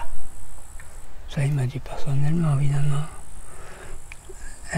Mais à condition qu'il ait comme adjoint un historien d'art pour faire l'équilibre entre le laboratoire et l'histoire de l'art, à la direction de la restauration, et que cet historien d'art soit Paul Philippot. Alors, il m'a fait savoir ça par une lettre personnelle. Et je ne m'oublierai jamais, je dois avoir dans mes archives, qui sont très mal tenues malheureusement, mais si je le retrouve, ce sera un document historique qui fera tiquer pas mal de gens. Brandi a écrit là, « È una cosa inutile, dunque si farà ». Il dit, sois tranquille, c'est inutile, donc ça va se faire. C'est ça qu'il m'a dit. Pensant, en tout cas, ça sera utile aux personnes. Alors je suis arrivé là à Rome, avec pour premier travail de traduire le livre de Plenderlis. Je suis arrivé quelques semaines avant Plenderlis, parce qu'il devait se dégager du British Museum, évidemment. Moi j'étais libre. Et j'allais le trouver régulièrement dans son bureau pour demander des explications sur un passage de son bouquin. J'ai appris énormément en traduisant ce bouquin, parce que je connaissais un petit nombre de choses sur la peinture, et rien du tout sur le reste. Sur la chimie et sur les métaux, la pierre, rien du tout. Donc j'ai appris tout ça en traduisant Plaine-de-Lys. Et Plaine-de-Lys était très heureux qu'on lui pose des questions sur son bouquin, de sorte qu'on s'entendait très bien. Et moi j'apprenais l'anglais parce que Plaine-de-Lys n'apprenait pas le français et à peine l'italien. Je servais d'interprète entre lui et Branly, qui se parlaient français entre eux. Et ça c'était poétique, incroyable, inimaginable, parce qu'ils croyaient tous les deux parler français. Et ils croyaient parfois se comprendre, mais c'était rare qu'ils se comprennent. Ainsi, par exemple, pour faire simplement une anecdote, tous deux ont été envoyés par l'UNESCO en Égypte, évidemment, puisque c'était l'époque où on faisait les missions avant le barrage d'Assouan. Donc on s'entourait de tous les rapports d'experts possibles et imaginables. Et Plaine-de-Lys rentrant d'Égypte, et voyant Branly, lui raconte, et moi je traduis. Oui, j'étais voir ça, j'étais allé voir les tombes de Néfertari et autres, etc. Et en même temps, tu vois la méthode de Plaine-de-Lys, il mêlait toujours la vie courante à ça. Il mêlait la vie courante, sa vie à l'hôtel, ce qu'il mangeait à l'hôtel. Il dit que l'hôtel au matin, on lui avait donné des œufs, mais ils n'étaient pas fresco, dit Plaine-de-Lys. Ah non, dit Branly, ce sont des trempes. Pensant, lui, à la tombe de Néfertari. Moi, je devais traduire ça. C'était une drôle de situation de traduire ça sans montrer l'absurdité de la situation. C'était assez cocasse. Enfin, ils s'entendaient, ils faisaient de gros efforts tous les deux pour s'entendre. Et moi, je faisais de mon mieux, finalement, pour me rendre utile. C'est évident. Enfin, ça passait de cette manière-là. C'était assez curieux. Donc j'ai traduit tout ce bouquin de Plaine-de-Lys en français, et ça m'a rapproché beaucoup de Plaine-de-Lys, j'ai appris énormément de lui. Du temps de Plaine-de-Lys, c'est les premières années je vais dire l'ICROM, c'est plus facile enfin. Il n'y avait pas encore de pays membres, parce que l'institution a été créée, et un appel était fait à l'adhésion de pays membres. Étant donné qu'après l'adhésion d'un certain nombre de pays, ces pays paieraient chacun un certain pourcentage de ce qu'ils payaient à l'UNESCO, et comme ça, ils financeraient l'ICROM. Ce qui était une bonne solution, parce que l'ICROM, toute petite organisation, n'avait pas à se soucier d'un budget, en fait. Le travail de faire un budget, c'est l'UNESCO. 1% nous tombait dans l'escarcelle comme ça, à proportion des pays membres. Donc il fallait faire la propagande pour avoir les pays membres. L'instrument de cette propagande, c'était évidemment la notoriété de Plaine-de-Lys. Donc l'UNESCO usait et abusait, parce que comme il était libre, il n'avait plus d'autre travail que d'être le directeur de l'ICROM. On pouvait l'envoyer n'importe où. On l'envoyait dans tous les pays. Plaine-de-Lys en bonne pâte faisait tout ce qu'il pouvait, donnait des explications, même restaurait parfois sur place. Et puis, conclusion, quand tout allait bien, le pays devenait membre. C'était magnifique, et tout ça progressait. Ça a duré un certain nombre d'années, mais moi, je me disais déjà, à partir du moment où j'ai compris ce qui se passait, où j'étais vraiment dans le coup, je me dis, mais ça marche parce que tout le monde croit en Plaine-de-Lys. Le conseil lui-même écoutait Plaine-de-Lys comme s'il était la vérité révélée, enfin, Dieu le Père, quoi. Quand il disait une chose, tout le monde s'inclinait, tout le monde faisait ça. Le directeur avait des pleins pouvoirs, d'ailleurs les statuts donnaient des pouvoirs considérables, discrétionnaires presque au directeur, ce qui n'était pas une mauvaise chose, à vrai dire. Et il dit, mais un directeur, ça ne fait pas une institution. C'est ça mon problème. Alors moi j'étais confronté à l'administration de cette histoire, parce que le personnel italien qu'on avait donné était bon, mais il n'était pas possible d'obtenir un compte-rendu des séances du conseil dans un français convenable. Alors très vite ils m'ont dit, vous allez faire les comptes-rendus. Bon. Alors j'ai fait pendant 5-6 ans les comptes-rendus. Mais vous savez ce que c'est faire un compte-rendu, c'est tirer la conclusion comme on la veut aussi, hein, dans le sens qu'on veut. C'est un pouvoir... C'est bien comprendre et petit peu orienté. Donc je connaissais bien cette chose-là. Et petit à petit mûrissait en moi la manière de l'alternative à cette situation. Parce que je dis, il n'y aura pas un deuxième Plenderlis. Et moi, je ne serai jamais un deuxième Plenderlis. C'est clair. Ça, tout le monde savait. On ne me le cachait pas d'ailleurs, évidemment. Je me rappelle alors une fois, quand approchait, après 12 ans comme Plenderlis est resté très âgé quand il est parti. Il est parti à 60 ans. Il a pris sa retraite au British Museum. Et il avait donc 72 ans quand il a pris sa retraite au centre. Et alors un peu avant ça, Giesing m'a appelé chez lui.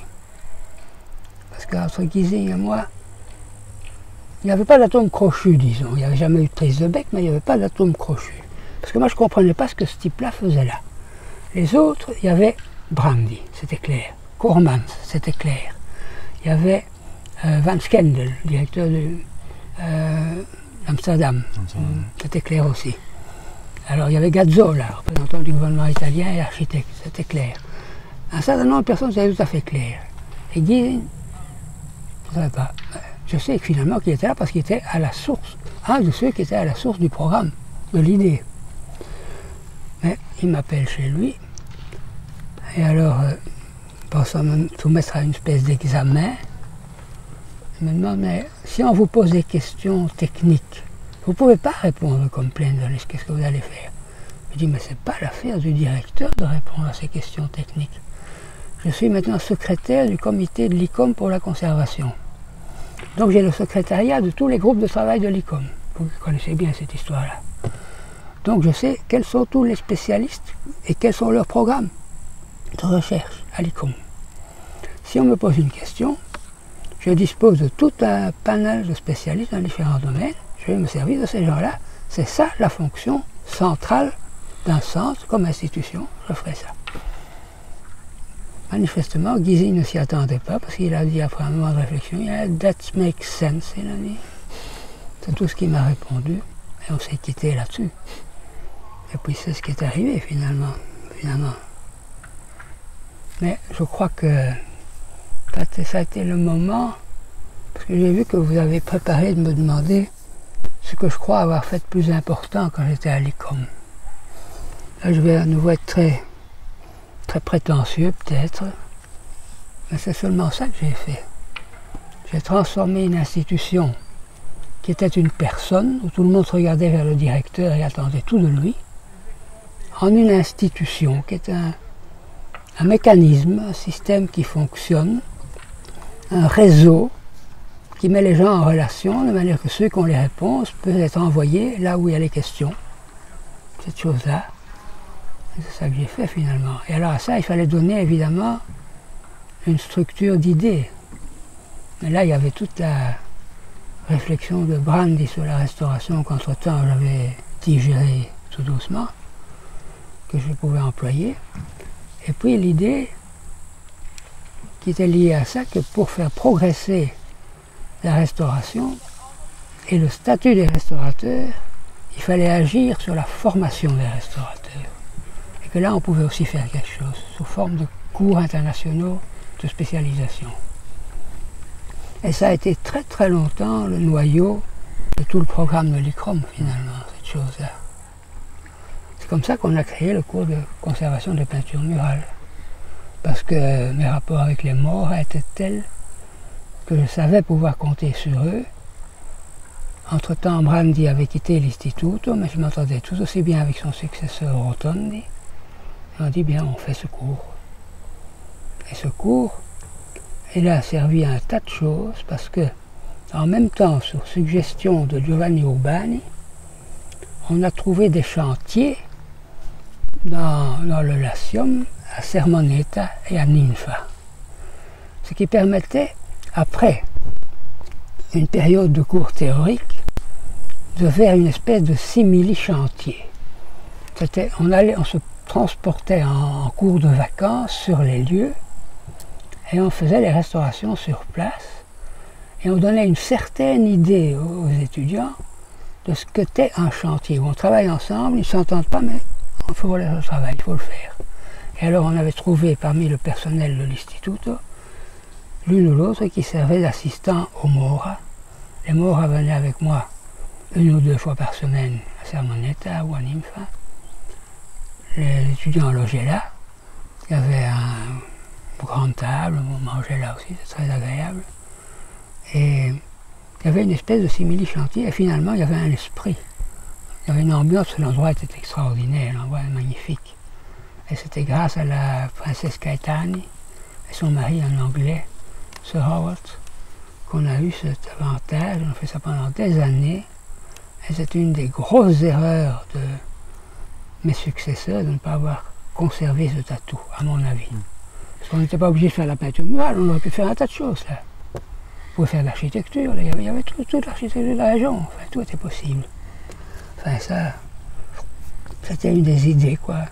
Et alors cette expérience-là, on l'a aussi exportée parce que des chantiers pilotes, comme on a appelé ça, on en a fait en Roumanie, on en a fait en Turquie, à Gureme, en combinant des anciens élèves de nos cours avec des restaurateurs locaux. Et les meilleurs, on les faisait revenir à Rome. L'important, c'était d'avoir un suivi, chose que l'UNESCO n'avait jamais quand il faisait une mission. Un expert de l'UNESCO comme Cormans partait quelque part, revenait avec un rapport, préconisait toujours la création d'un laboratoire et l'envoi de matériel scientifique. Ça partait, puis il n'y avait personne qui savait se servir de ces appareils, ça restait dans les caisses, et voilà. Et là, on avait un suivi personnalisé. Donc ça, c'était une politique, enfin. Monsieur Philippot, quel fut votre travail quotidien au sein de l'ICROM? Pouvez-vous nous rappeler le cadre général de votre mission? Et je pense notamment que vous avez œuvré aussi à l'élargissement de l'ICROM en ce qui concerne les pays associés. Oui. Écoutez, en ce qui concerne le travail quotidien, il faut s'imaginer une institution qui arrive avec 4 ou 5 personnes dans un pays où elle a juste les locaux, où ces personnes parlent des langues différentes. Qu'est-ce qu'il faut faire? Il faut d'abord prendre contact entre soi. Il faut ensuite que le directeur prenne les contacts avec les institutions appelées à collaborer. Le directeur parle anglais, il ne parle pas l'italien. Donc je dois piloter le directeur partout, pour commencer. Sa femme aussi, évidemment. Jusqu'à choisir le menu à table. Alors, des rapports avec Brandy, je crois que je vous ai parlé un petit peu. La même chose dans d'autres institutions, évidemment. D'autre part, il y a la préparation de documents quand le conseil va se réunir. Il faut penser un peu qu'est-ce qu'on va faire. Là, j'attends de plein dans les suggestions. Ils griffonnent des choses en anglais. Ça doit être dans 2 langues. Je dois le mettre en français aussi. Enfin, il faut un peu organiser le secrétariat. Je n'avais aucune expérience de ces choses-là. Plein en avait, mais il ne parlait pas italien. Donc il fallait être le médiateur dans tout ça. D'autre part, j'avais mon travail de base. Quand j'avais du temps, je retournais à mon bureau. Je continuais à traduire quelques pages de Pleinalis de son bouquin. Ça m'amusait, alors j'allais le trouver quand il y avait un problème. Il m'expliquait très bien ce que c'est de l'étain, pewter, etc. Et comment on fait pour nettoyer l'étain, tout ça. Enfin, toutes des choses de ce genre. Alors aussi, la préparation des assemblées, des réunions, trouver un local avec l'aide du secrétaire exécutif, le docteur Anglais à ce moment-là, qui était un homme très cultivé, qui avait beaucoup de relations dans l'administration, qui était très utile. Le malheur, c'est qu'il ne pouvait pas rédiger dans un français correct. C'est pour ça que je vous ai dit que m'est incombé la corvée d'écrire tous les documents. Mais ça m'a été finalement très utile parce que j'ai créé vraiment un schéma dans lequel je me suis moulé chaque fois et qui a duré très longtemps après moi encore. Parce que le schéma est un aide-mémoire, évidemment. Ça a beaucoup aidé. En dehors de ça, on bavardait énormément. Je bavardais des heures et des heures avec Anglais. C'était un homme très cultivé, un philologue classique. On discutait de tout. Il avait des connaissances dans tous les domaines. Il avait toujours des tas de bouquins. On se prêtait des bouquins, on lisait. C'est lui qui est à l'origine du cours pour les architectes. Parce qu'il avait senti qu'il y avait quelque chose comparable aux peintures murales du côté des architectes. Il avait des relations avec l'université de Rome, et lui qui était au départ de ça. Et grâce à De Angelis Dossa, qui était directeur général des Beaux-Arts à cette époque, et professeur à la faculté d'architecture, on a organisé ce cours. C'est-à-dire qu'on a appuyé la faculté d'architecture pour élargir sur un plan international le cours italien.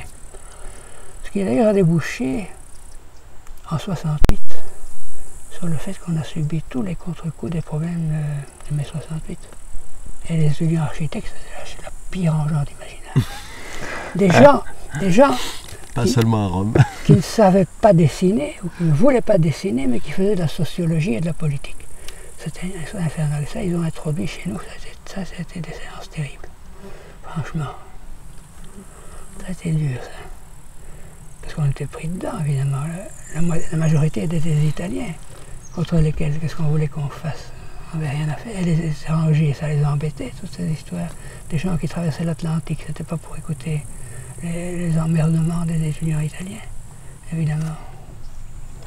Enfin, ce cours d'architecture, ça a été très long, jusqu'au moment où, malgré les réticences de De Angelis, mais j'étais déjà près du moment où je suis parti, je l'ai convaincu qu'il fallait faire 2 cours, que la faculté d'architecture de Rome garde son cours de restauration, et nous en ferions un autre avec d'autres critères de sélection au départ. Parce qu'il fallait des gens qui avaient plus de base que simplement d'avoir achevé leurs études. Pour couper cette engeance de mai 68, c'était indispensable. Ça a marché beaucoup mieux alors, évidemment. Et on a commencé à construire un cours pour les architectes. D'autre part, un des anciens étudiants, Jukka Jokilehto, vous le connaissez peut-être, est devenu assistant et puis finalement est entré dans le personnel. Il a toujours eu tout le monde contre lui sauf moi. Je l'ai défendu contre tout le monde, contre tout le personnel à l'intérieur, contre les directeurs successifs, contre le conseil, et finalement c'est le seul humaniste qu'on n'ait jamais engagé là, franchement. Et il a fait un livre très bien, là, History of Architectural Conservation, qui est remarquable. Donc, comment se fait-il qu'il avait toutes ces personnes, tout le personnel contre lui?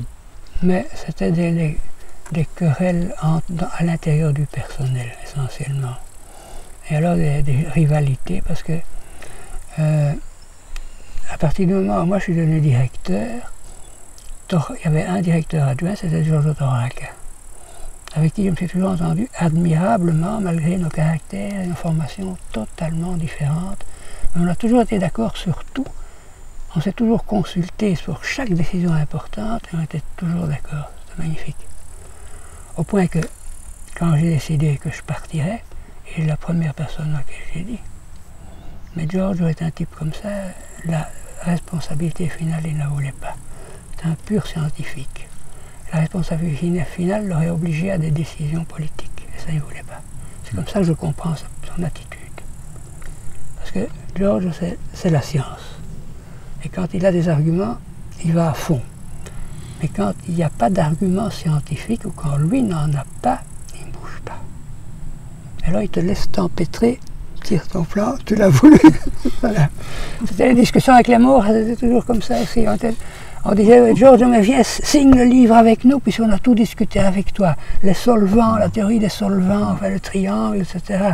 C'est toi qui l'as fait, le triangle, allez, signe. Et Giorgio Torraca, non, il ne voulait pas. Il n'a pas voulu. On ne peut rien, hein. On ne peut pas l'obliger. Ah, vous pensez à la conservation des peintures murales, oui, bien sûr. Exactement, oui. Oui. Mais il est comme ça, Giorgio. Il est comme ça, pur scientifique et très rigoureux. Et dans sa rigueur même scientifique, ne pas faire un pas qu'il ne peut pas justifier comme scientifique. Tandis que nous, on était déjà dehors avant de commencer, enfin, c'est évident. Donc, on marchait tranquillement dans ce terrain-là. C'est sûr, il n'y avait pas d'autre terrain. En préparant... Et alors, après Giorgio, il y avait ceux qui avaient été nommés après. Il y avait des gens comme Jukka, qui s'occupait de l'architecture. Il y avait Gaël de Guichin, dont au début on ne savait vraiment pas quoi faire. Et on a passé, Giorgio et moi, des années à trouver un job qui conviendrait à Gaël. En réalité, bien souvent, tous les deux, je suis sûr, Giorgio comme moi, on s'est dit, on aurait dû le ficher à la porte tout de suite, celui-là. Ni lui ni moi, on a eu le courage de faire ça, et finalement, je crois qu'on a bien fait. Parce que si on a pu faire quelque chose pour l'Afrique, c'est grâce à Gaël. On a trouvé finalement celui qui pouvait faire l'école primaire de la Restauration. Et à partir du moment où il y avait un continent qui avait besoin de l'école primaire, on avait le type. Mais ni Giorgio ni moi, on pensait à l'école primaire. Nous pensions au Centre de la recherche scientifique, au CNRS. Et là, le CNRS, qu'est-ce qu'il a besoin de faire? Le traitement préventif et tous ces trucs dont Gaël s'est occupé. On dit, c'est de la foutaise, tout ce truc-là, on n'est pas là pour ça. Et puis finalement, on dit, mais s'il fait ça, Gaël nous fichera la paix. Et on aura l'Afrique. Et alors on était d'accord, on a marché. Mais tout le monde est d'accord. Enfin, je présente ça de manière caricaturale, mais c'est vrai que Gaël est remarquable. Pour entraîner les gens, il est formidable. D'ailleurs, chaque fois qu'il y avait des fêtes et des trucs pareils, il menait tout, hein, c'était inouï. Les repas à sermonnette avec Gaël qui dansait sur la table, enfin, en dansant alouette, gentil alouette, et des trucs pareils, enfin, inouï. Hein. Mais il est formidable pour entraîner les gens. Oui, et puis, quand il s'agissait de boire, alors, Amiluka, remplis ton verre, surtout ne le renverse pas, et porte-le au frontibus, au nasibus, au mandibus, à l'aquarium, églou. Et alors il dit, Madame Morat, remplis ton verre. C'était un peu plus incertain, évidemment. Enfin, c'était des scènes... Vous en souvenez très bien. Des scènes épiques. Hein. Franchement, des scènes épiques. Mais un type formidable, parce que pour faire les étudiants qui ont vu Gaël s'en souviennent tous. Hein. C'était magnifique. Il a des qualités étonnantes, ce garçon. Mais il est difficile à vivre pour des raisons... je ne connais pas exactement, j'ai pas besoin de les connaître finalement. Mais... Et entre lui et Yuka, ça n'allait vraiment pas. Mais ça a fait beaucoup de mal à l'institution, cette histoire-là. En préparant la rencontre d'aujourd'hui, on a évoqué votre travail en ce qui concerne les pays associés, les pays membres de l'ICROM, et vous avez, je crois, personnellement œuvré à cet élargissement, notamment pour un certain nombre de pays. Oui, pas beaucoup parce que, comme je vous dis, acquérir de nouvelles adhésions, c'était une histoire que Plaine-Wallis traitait surtout avec l'UNESCO. Ça se faisait par l'intermédiaire des commissions nationales de l'UNESCO, l'adhésion. Et c'est Plaine-Wallis qui était envoyé par l'UNESCO un peu partout. Mais moi j'ai pris l'initiative d'aller voir certains pays qui m'intéressaient, donc je trouvais qu'ils devaient être contactés. Je suis allé en Espagne, du temps de Franco encore d'ailleurs. Je suis allé en DDR. Et j'ai créé des bons contacts. L'Espagne a adhéré après ça. La DDR, ils n'avaient pas des dollars évidemment pour payer. Donc on a trouvé des arrangements.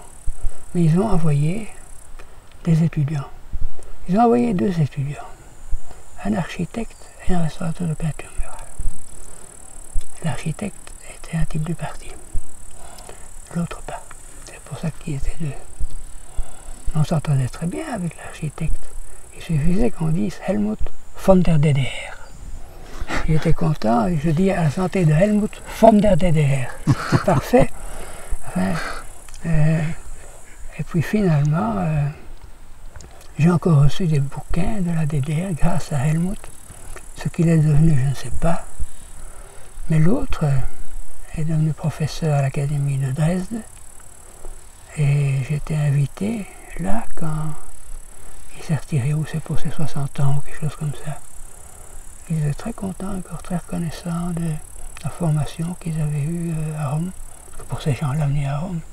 Helmut, il m'a dit qu'il est descendu du train à Milan et qu'il a passé toute la nuit à se promener dans Milan. C'est vrai ça, hein? Fallait le faire quand même. Oui. Il n'avait pas un sou en poche. Il s'est promené dans Milan. Pour le compte de l'ICROM, vous avez conduit un certain nombre de missions à l'étranger. Est-ce qu'il y a des missions qui vous ont davantage apporté quelque chose, qui ont été davantage importantes? Oh oui, il y a le Mexique, où j'étais plusieurs fois. Il y a l'Inde il y a le Japon. Je ne parle pas de l'Europe. Je parle de la Yougoslavie, je vous ai parlé suffisamment, je crois. Tout à fait. Mais le Mexique, c'est très important. L'UNESCO avait eu cette idée de créer des centres régionaux pour la formation. Évidemment, tout ce qui se passe par l'UNESCO a toujours un caractère politique. Naturellement, l'UNESCO traite avec des États. Donc, un centre pour l'Amérique latine, ça veut dire choisir un État d'Amérique latine acceptable par les autres, qui aurait envoyé des candidats comme élèves dans ce centre, etc. Donc c'est très difficile de faire des choses pareilles. D'autant plus que vous avez à peine mis sur pied quelque chose, qu'il y a une révolution et le gouvernement change, ou bien il y a des élections, le gouvernement change. Et au Mexique, quand le gouvernement change, tout change. Les professeurs d'université aussi, les directeurs des centres aussi, les directeurs des musées aussi, les professeurs, tout change. Il faut tout recommencer à zéro. Alors on construit, et puis toute cette pyramide s'écroule comme ça. Ça c'était lamentable. C'est une des raisons pour lesquelles j'étais beaucoup plus intéressé aux missions qui ont un suivi. Et là j'étais de l'avis du délégué de l'Inde, Agrawal, avec qui j'ai fait tout un grand voyage en Inde, à Ceylan, au Népal, en Thaïlande, en Indonésie et encore Kuala Lumpur, c'est celle-là, enfin à côté de la Malaisie, à côté de l'Inde, oui, tout ça, c'est tout voilà, tout ça. Et j'étais presque un mois en Inde, vraiment avec lui, tout le temps avec lui. Agrawal était le chef du laboratoire du Musée national de New Delhi. Et quelqu'un qui se connaissait très bien, qui avait un grand rôle à l'ICOM, qui a même été à un moment donné candidat à la direction de l'ICROM. Et j'ai toujours regretté qu'on ne l'a pas pris. Parce qu'ils auraient eu quelqu'un finalement du tiers-monde qui aurait pensé une politique pour le tiers-monde. Ça n'a pas marché. J'ai essayé, mais ça n'a pas marché. Là, c'était immédiatement après votre départ. Pas tout de suite après, je ne sais plus. Parce que immédiatement après mon départ, il y a eu Fielden. Justement parce que le débat chaud, c'était l'architecture et la position faible de Jukka Jokilehto.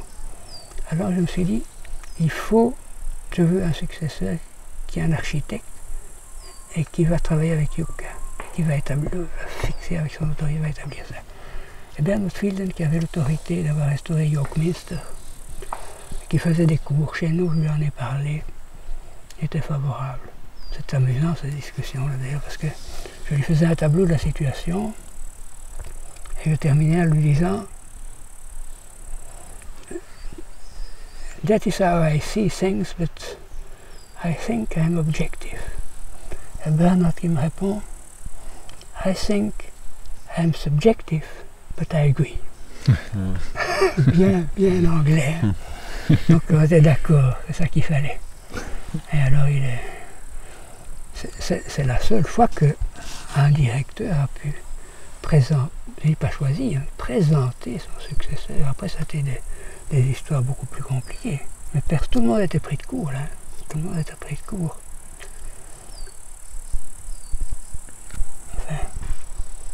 Qu'est-ce que l'expérience à la direction de l'ICROM vous a apporté sur le plan de votre réflexion sur la conservation et la restauration? Et là, il y a beaucoup à dire en fait, parce que il y a d'abord une expérience progressive de la situation mondiale à peu près, presque, parce que toute l'information vous arrive finalement.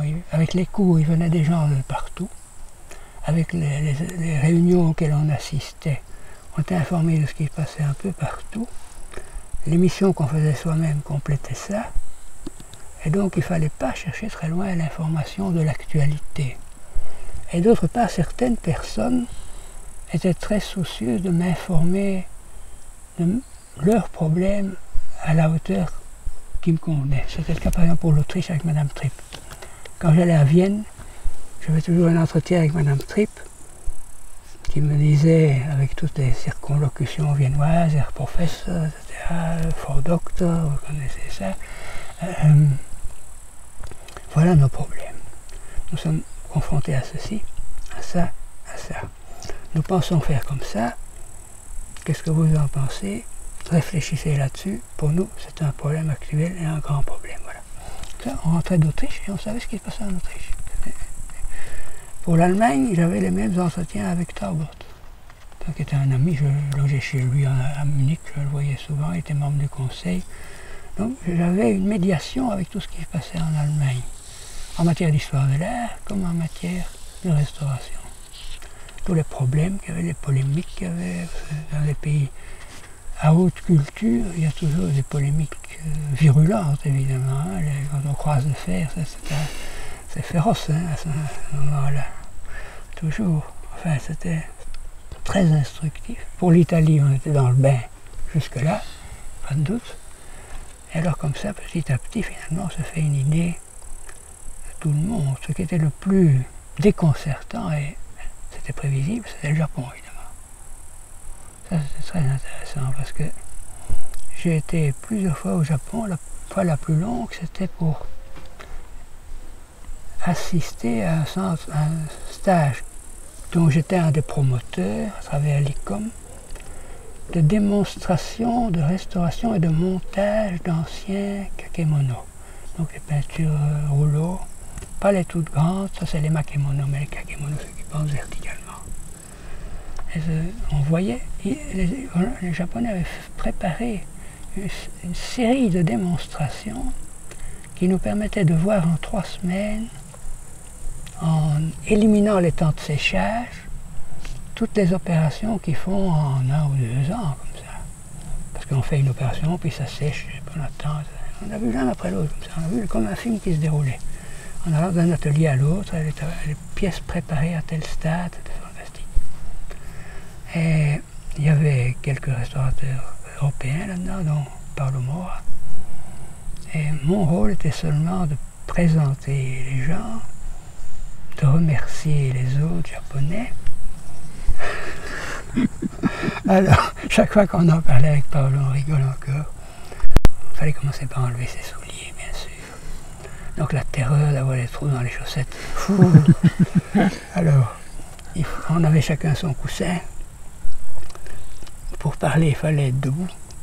J'étais debout sur mon socle, c'est-à-dire mon coussin, tout droit.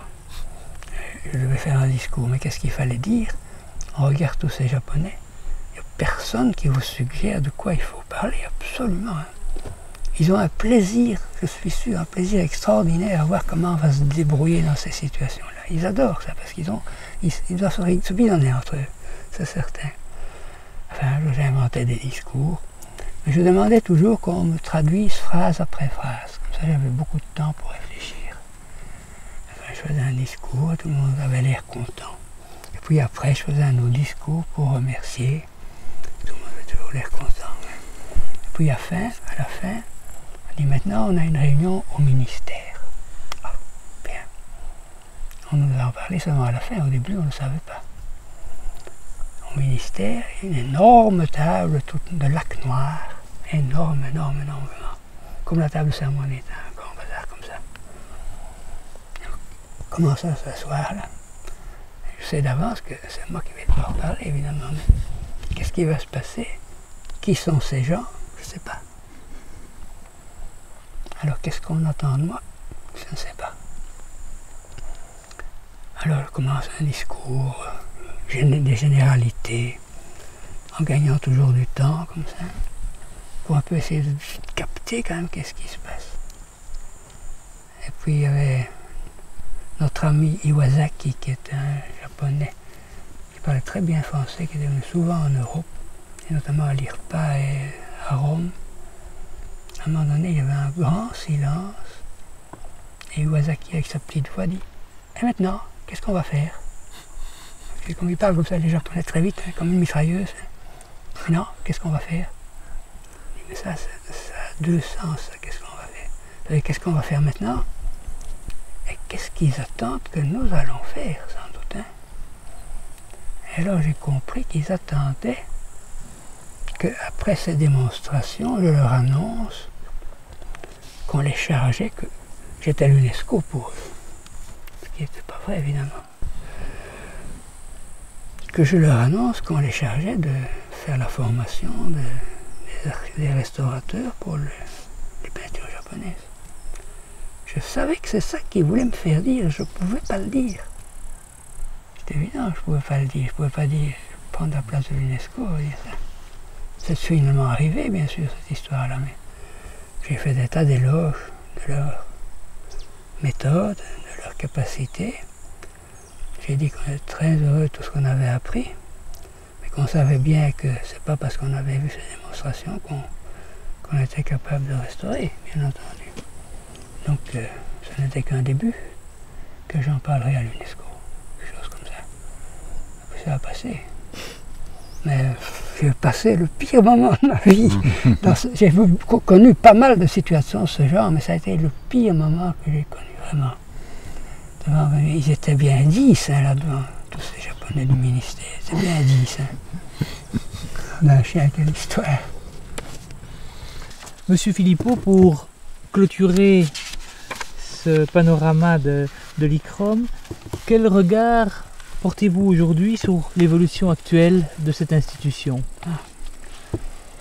Mais chaque institution, de mon expérience, a une espèce de cycle de croissance. Et le meilleur, c'est toujours le départ. Quand les moyens sont limités, mais que les gens qui y travaillent sont surtout par enthousiasme. Ça lie les gens, c'est plus facile. Après, évidemment, il y a une situation de fait dont d'autres arrivent espérant en profiter, c'est légitime. Mais ça change la situation, malgré tout.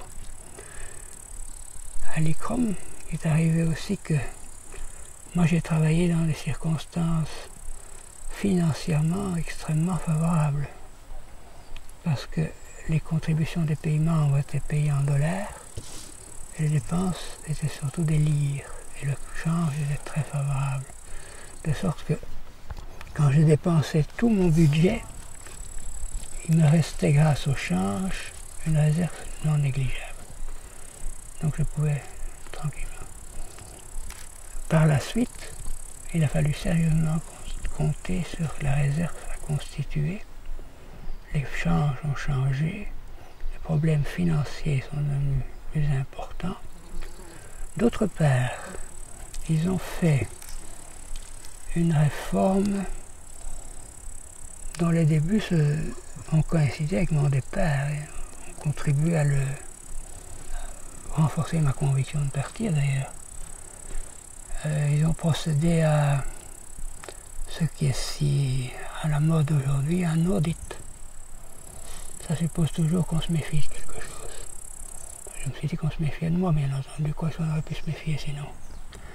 Ils n'ont d'ailleurs rien trouvé, bien entendu. Mais moi, je ne suis pas un comptable, mais je savais très bien combien je dépensais pour le personnel et pour chaque activité. Avec ça, je voyais clair. Ils sont arrivés avec des idées qui sont sans doute beaucoup plus modernes que les miennes, mais qui font un budget auquel je ne comprends rien du tout. Aujourd'hui, quand j'ai leur papier, je ne comprends strictement rien. Partant de l'idée que dans les parlements, c'est-à-dire le Sénat américain, entre nous soit dit, on dépense toujours trop pour le personnel. Donc, ça ne doit pas apparaître. Par conséquent, on fait un budget par projet. Donc, on fait différents projets. On voit qui est impliqué dans ce projet. On demande à chacune de ces personnes quelle part de son temps elle dédie à ce projet. Et je vous imagine si on peut dire ça. Notamment si le directeur peut dire combien de temps il passe à ça, ça, ça, ça, ça. Donc c'est une pure fiction, mais qui a l'avantage de faire éclater les traitements ou les salaires en une série de sommes qui vont se répartir entre les différents projets. Alors on dit cela, il y a ce projet-là, il coûte autant. Ce projet-là, il coûte autant. Quel projet voulez-vous? Et comme ça, sous la forme d'un artifice comptable, on change toute la philosophie de la direction en fait. On n'a plus les choses en main. Alors ça devient tellement compliqué qu'on nomme le conseil, qui n'y comprend rien non plus, nomme un comité des finances, bien entendu, dans lequel il y a une petite mafia qui arrive à se faire renouveler d'année en année, malgré les procédures supposées démocratiques. Et comme ça, on tient tout en main.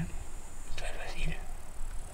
Enfin, moi, quand j'ai vu naître ça, d'abord j'ai senti une méfiance à mon égard. Ils n'ont évidemment pas trouvé la moindre chose, parce que je continue à faire mes cours à Bruxelles, je dois dire. Et je les soupçonne maintenant, j'ai pensé à ça récemment, seulement maintenant. Hein, parce que quand on voit tout ce qu'on fait avec les audits, on dit bien, on sait bien pourquoi maintenant. Hein, les voyages et tous ces trucs-là. Mais il a sûrement fait payer par le centre ces voyages comme professeur à Bruxelles. Or, je les ai tous payés de ma poche. Je gagnais assez pour le faire, c'est pas un problème donc. Donc ils n'ont rien trouvé, c'est bien évident. Si c'est ça qu'ils cherchaient, ils sont tombés sur un bec de gaz, c'est clair. Enfin, ça c'est secondaire, mais c'est ce renversement complet de la manière de penser les choses qui ne me plaisait pas. D'autre part, avec ces projets, il y avait chaque fois un chef de projet qui était chargé de trouver les finances pour son projet.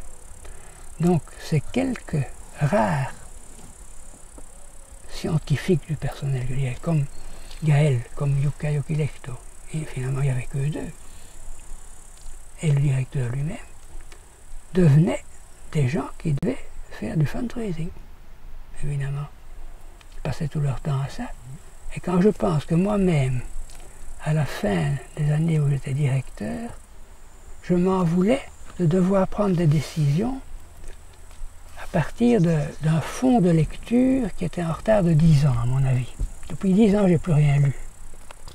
Mais je dois faire comme si je l'avais lu, et comme je suis dans le coup, au pifomètre, je supposais le savoir. Bon. C'est très embêtant, cette situation. Si en plus je dois faire du fundraising alors qu'il n'est pas mon métier, et que j'ai encore moins de temps pour réfléchir à mon problème de restauration, qu'est-ce que ça devient? Or, la force d'une institution comme l'ICROM, c'est quand même de réfléchir en profondeur au niveau conceptuel, enfin, finalement. Et ça, il faut dire, honnêtement, c'est l'évolution démocratique qui a entraîné ça. À partir du moment où il y a eu un nombre X d'États suffisamment important pour que les assemblées générales aient réellement un poids sur la formation du Conseil en élisant tous les 2 ans les membres du Conseil, c'est tous les 2 ans, tous les 4 ans, on ne sait plus, enfin, régulièrement les membres du Conseil, on s'est aperçu que les statuts n'étaient pas vraiment appliqués, c'est-à-dire que, d'après les statuts, on est une institution scientifique, donc il faut des gens scientifiques. Mais un pays X qui cherche à avoir un représentant au Conseil, il ne s'occupe pas tellement que le personnage soit scientifiquement vraiment à la hauteur de la situation. Il cherche à mettre un pion là, c'est bien évident. Donc, il y avait des regroupements régionaux ou par tendance visant à mettre des pions au Conseil qui alors faisaient des groupes et les préoccupations scientifiques qui étaient celles du début du Conseil n'étaient plus du tout au premier plan. Il y avait un problème d'influence mondiale. Et qu'est-ce qu'on voulait alors? Chaque région voulait des cours chez eux. Mais un cours qu'on fait à Rome, on le fait à Rome parce que ça peut se faire à Rome, et seulement à Rome. Exporter ça en Indonésie, ça n'a pas de sens. Faire un cours en Indonésie, ça n'a pas de sens. Enfin, ils se sont lancés là-dedans parce qu'il a bien fallu jeter du lest. Et le noyau de cours romain s'est effrité comme ça. D'autant plus que tous ces gens-là n'ont jamais compris quelle était la force de l'atout romain et italien. Rome, pour la restauration, c'est déjà quelque chose d'essentiel. La pensée italienne pour la restauration, c'est quelque chose d'essentiel. Pouvoir être formé pendant ne fût-ce que quelques mois à Rome, être bien encadré, c'est une occasion unique. Et il faut alors choisir les gens qui méritent de l'avoir, mais pas distribuer cette énergie sur le monde entier. Moi, j'ai toujours des conseils. Heureusement que je n'ai pas dû prendre les décisions, c'est mes successeurs qui ont dû le faire, et je ne les critique pas parce qu'ils étaient mal pris. Ils ont tous été très mal pris à devoir faire ça. Mais c'est un fait que c'est une conséquence de la démocratisation du système, inscrite en quelque sorte dans le mode de nomination du Conseil. Mais alors on voit bien que ceux qui deviennent puissants sont ceux qui ont assez d'argent pour envoyer beaucoup de délégués, pour avoir toujours un représentant au Conseil, c'est-à-dire qu'il n'y a jamais eu une réunion sans au moins 2 ou 3 délégués américains, mais que pour avoir un délégué d'Afrique ou même du monde arabe, c'était la croix et la bannière. Donc ce seul qui arrivait à passer, il essayait de faire passer sa région, bien entendu. C'est évident, donc c'est une mécanique infernale qui était enclenchée. Et je ne sais pas qui aurait pu et comment on aurait pu l'arrêter. Donc, sous tous ces angles-là, je ne suis pas très enthousiaste de la manière dont les choses ont évolué. Je suis content d'être dehors, d'une certaine façon. Je ne souhaite à personne de devenir directeur de l'IRCOM. D'autant plus que, quand on lit l'appel à candidature, vous avez peut-être vu ça en main, probablement. On demande des compétences dans tous les domaines.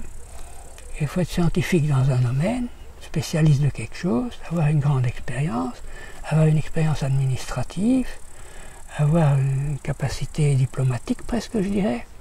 Enfin, des choses extraordinaires que, si jamais on trouve cette perle rare, c'est quelqu'un qui est en plein milieu de sa carrière, dans les près des 50 ans, et qui serait bien ridicule de quitter cette place. D'autre part, qu'est-ce qu'on lui offre? Un contrat de 2 ans, renouvelable 2 fois, après quoi il y a de nouveau un appel à candidature.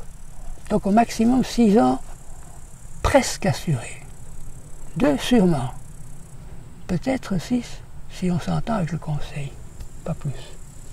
Qui est-ce qui va quitter la place qu'il a acquis avec les compétences qu'on lui suppose à cet âge-là, sans aucune garantie d'être repris? Mais il faut. Donc, ou bien on veut un kamikaze, ou bien on veut un aventurier, à mon avis. Et c'est vrai, c'est vrai. Le curieux, c'est qu'on a trouvé des gens qui sont ni l'un ni l'autre, je dois dire de mes successeurs, ils sont ni l'un ni l'autre, mais ça m'étonne. N'empêche qu'ils ont tous été intrappolati, à mon avis. Ils ont tous été piégés. Ça, je suis sûr. Ça, je suis sûr, parce que, d'autant plus qu'arrivé sur place maintenant, je le sais maintenant parce que j'ai été en contact avec l'actuel directeur Nicolas Stanley Price, qui a été étudiant du temps où j'étais directeur, que je connais bien. J'avais encore un texte fait avec Paolo et Laura sur la peinture murale, qui avait été prévu pour une publication, puis cette publication a raté. Alors je me dis, mais je vais essayer de la refiler à l'ICROM. Van Lanen, qui était là encore juste avant, le téléphone, dit, est-ce que tu ne peux pas prendre ça dans les publications de l'ICROM? Écoute, je vais voir, mais ça n'ira pas cette année-ci, mais probablement l'année prochaine. Cette année prochaine, lui, il était déjà parti. Donc, je téléphone à Stanley Price. Je lui raconte cette histoire. Lui est tout ravi, oh magnifique, je serais content si je pouvais, dans les premières choses que je fais, publier un texte de vous, ça serait bien, voilà, voilà. Puis après, il est arrivé presque en pleurant chez Laura Moore, il dit, écoute, il n'y a pas un sou. Je croyais que je pouvais faire ça, mais j'ai vraiment pas d'argent. Donc, pas d'argent. En fait, il était prisonnier, il était pris. Mais il était déjà directeur, il vient de faire, voilà. Donc, je sais comme ça, par expérience personnelle, dans quelle situation on se trouve, alors. C'est très attrayant quand vous voyez les salaires, parce que ces gens-là, maintenant, ils gagnent le double, sûrement, en grade FAO de ce que moi, je gagnais quand j'étais directeur. Et je trouvais que j'étais drôlement bien payé. franchement, j'avais presque honte. Quand on avait, grâce au privilège diplomatique, le droit d'acheter tout ce qu'on voulait à la FAO, l'alcool et tout ça, alors moi, je faisais circuler un papier dans le personnel, on dit, qu'est-ce que vous voulez de la FAO? Champagne, biscuits, ça mettait tout ça sur la liste, et puis moi je dis, voilà, je veux ça. Et puis ça revenait, et tout le monde distribuait. C'est fini comme ça, je me sentais un peu plus propre quand même. C'est vrai, en fait, quand on a un privilège, on a tous les autres en plus, c'est quelque chose de dégoûtant.